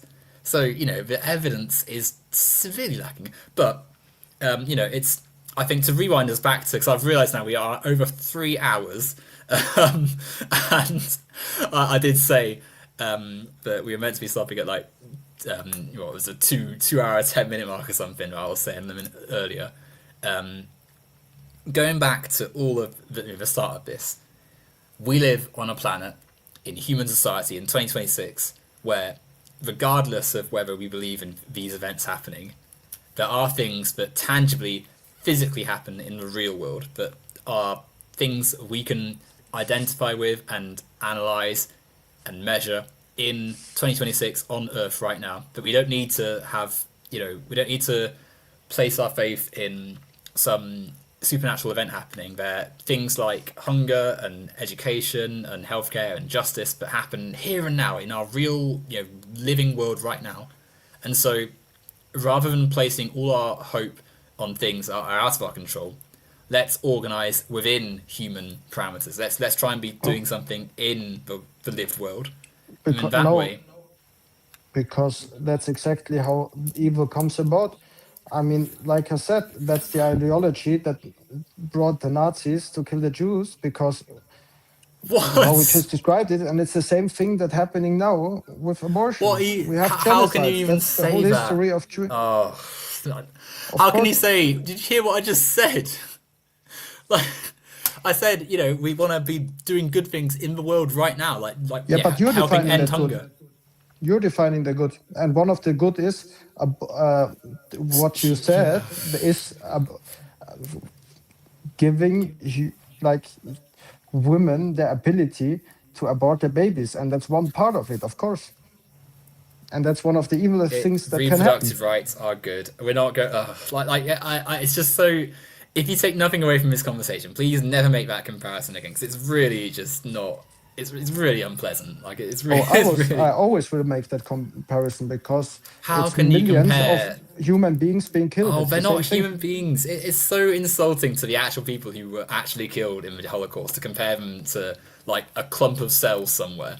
It's just so terrible. Um, and I know on some level you know it's not the same thing, because if it was, Oh, I know on every level that it's the same thing. it's not the same thing. It's just so like repulsive. I mean, Um, of course there are and differences, but in the you the aren't doing the same differences thing with in anything in of your the body right now. circumstances. I mean, there are It's differences in the circumstances how it happened, but it's both the innocent killing of millions of human beings, no. and in that sense, it's the same thing. Yeah. You're not being killed, they're not human, and if you genuinely believe that, again, the tumors, if you had a tumor you'd keep it in your body, you wouldn't wash your hands, you wouldn't, you wouldn't, you'd be at the sperm bank recycling your sperm. Anyway, last call for, I don't think there's any, I think we've gone past the winter questions and such. I'm pretty sure we'll come to an end of this one, unless you Okay. got yeah, no, I think we'll call it a finish line there for now.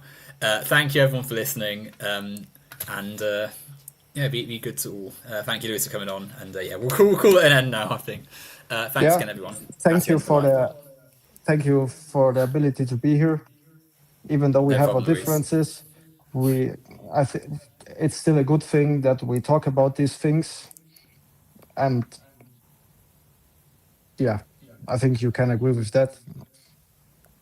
No, And I exactly, think exactly. It's nice to talk. I just wish that some of the stuff you'd said would have been a bit differently worded. Anyway, Parrot all, take care. We'll see you all in a bit. okay, then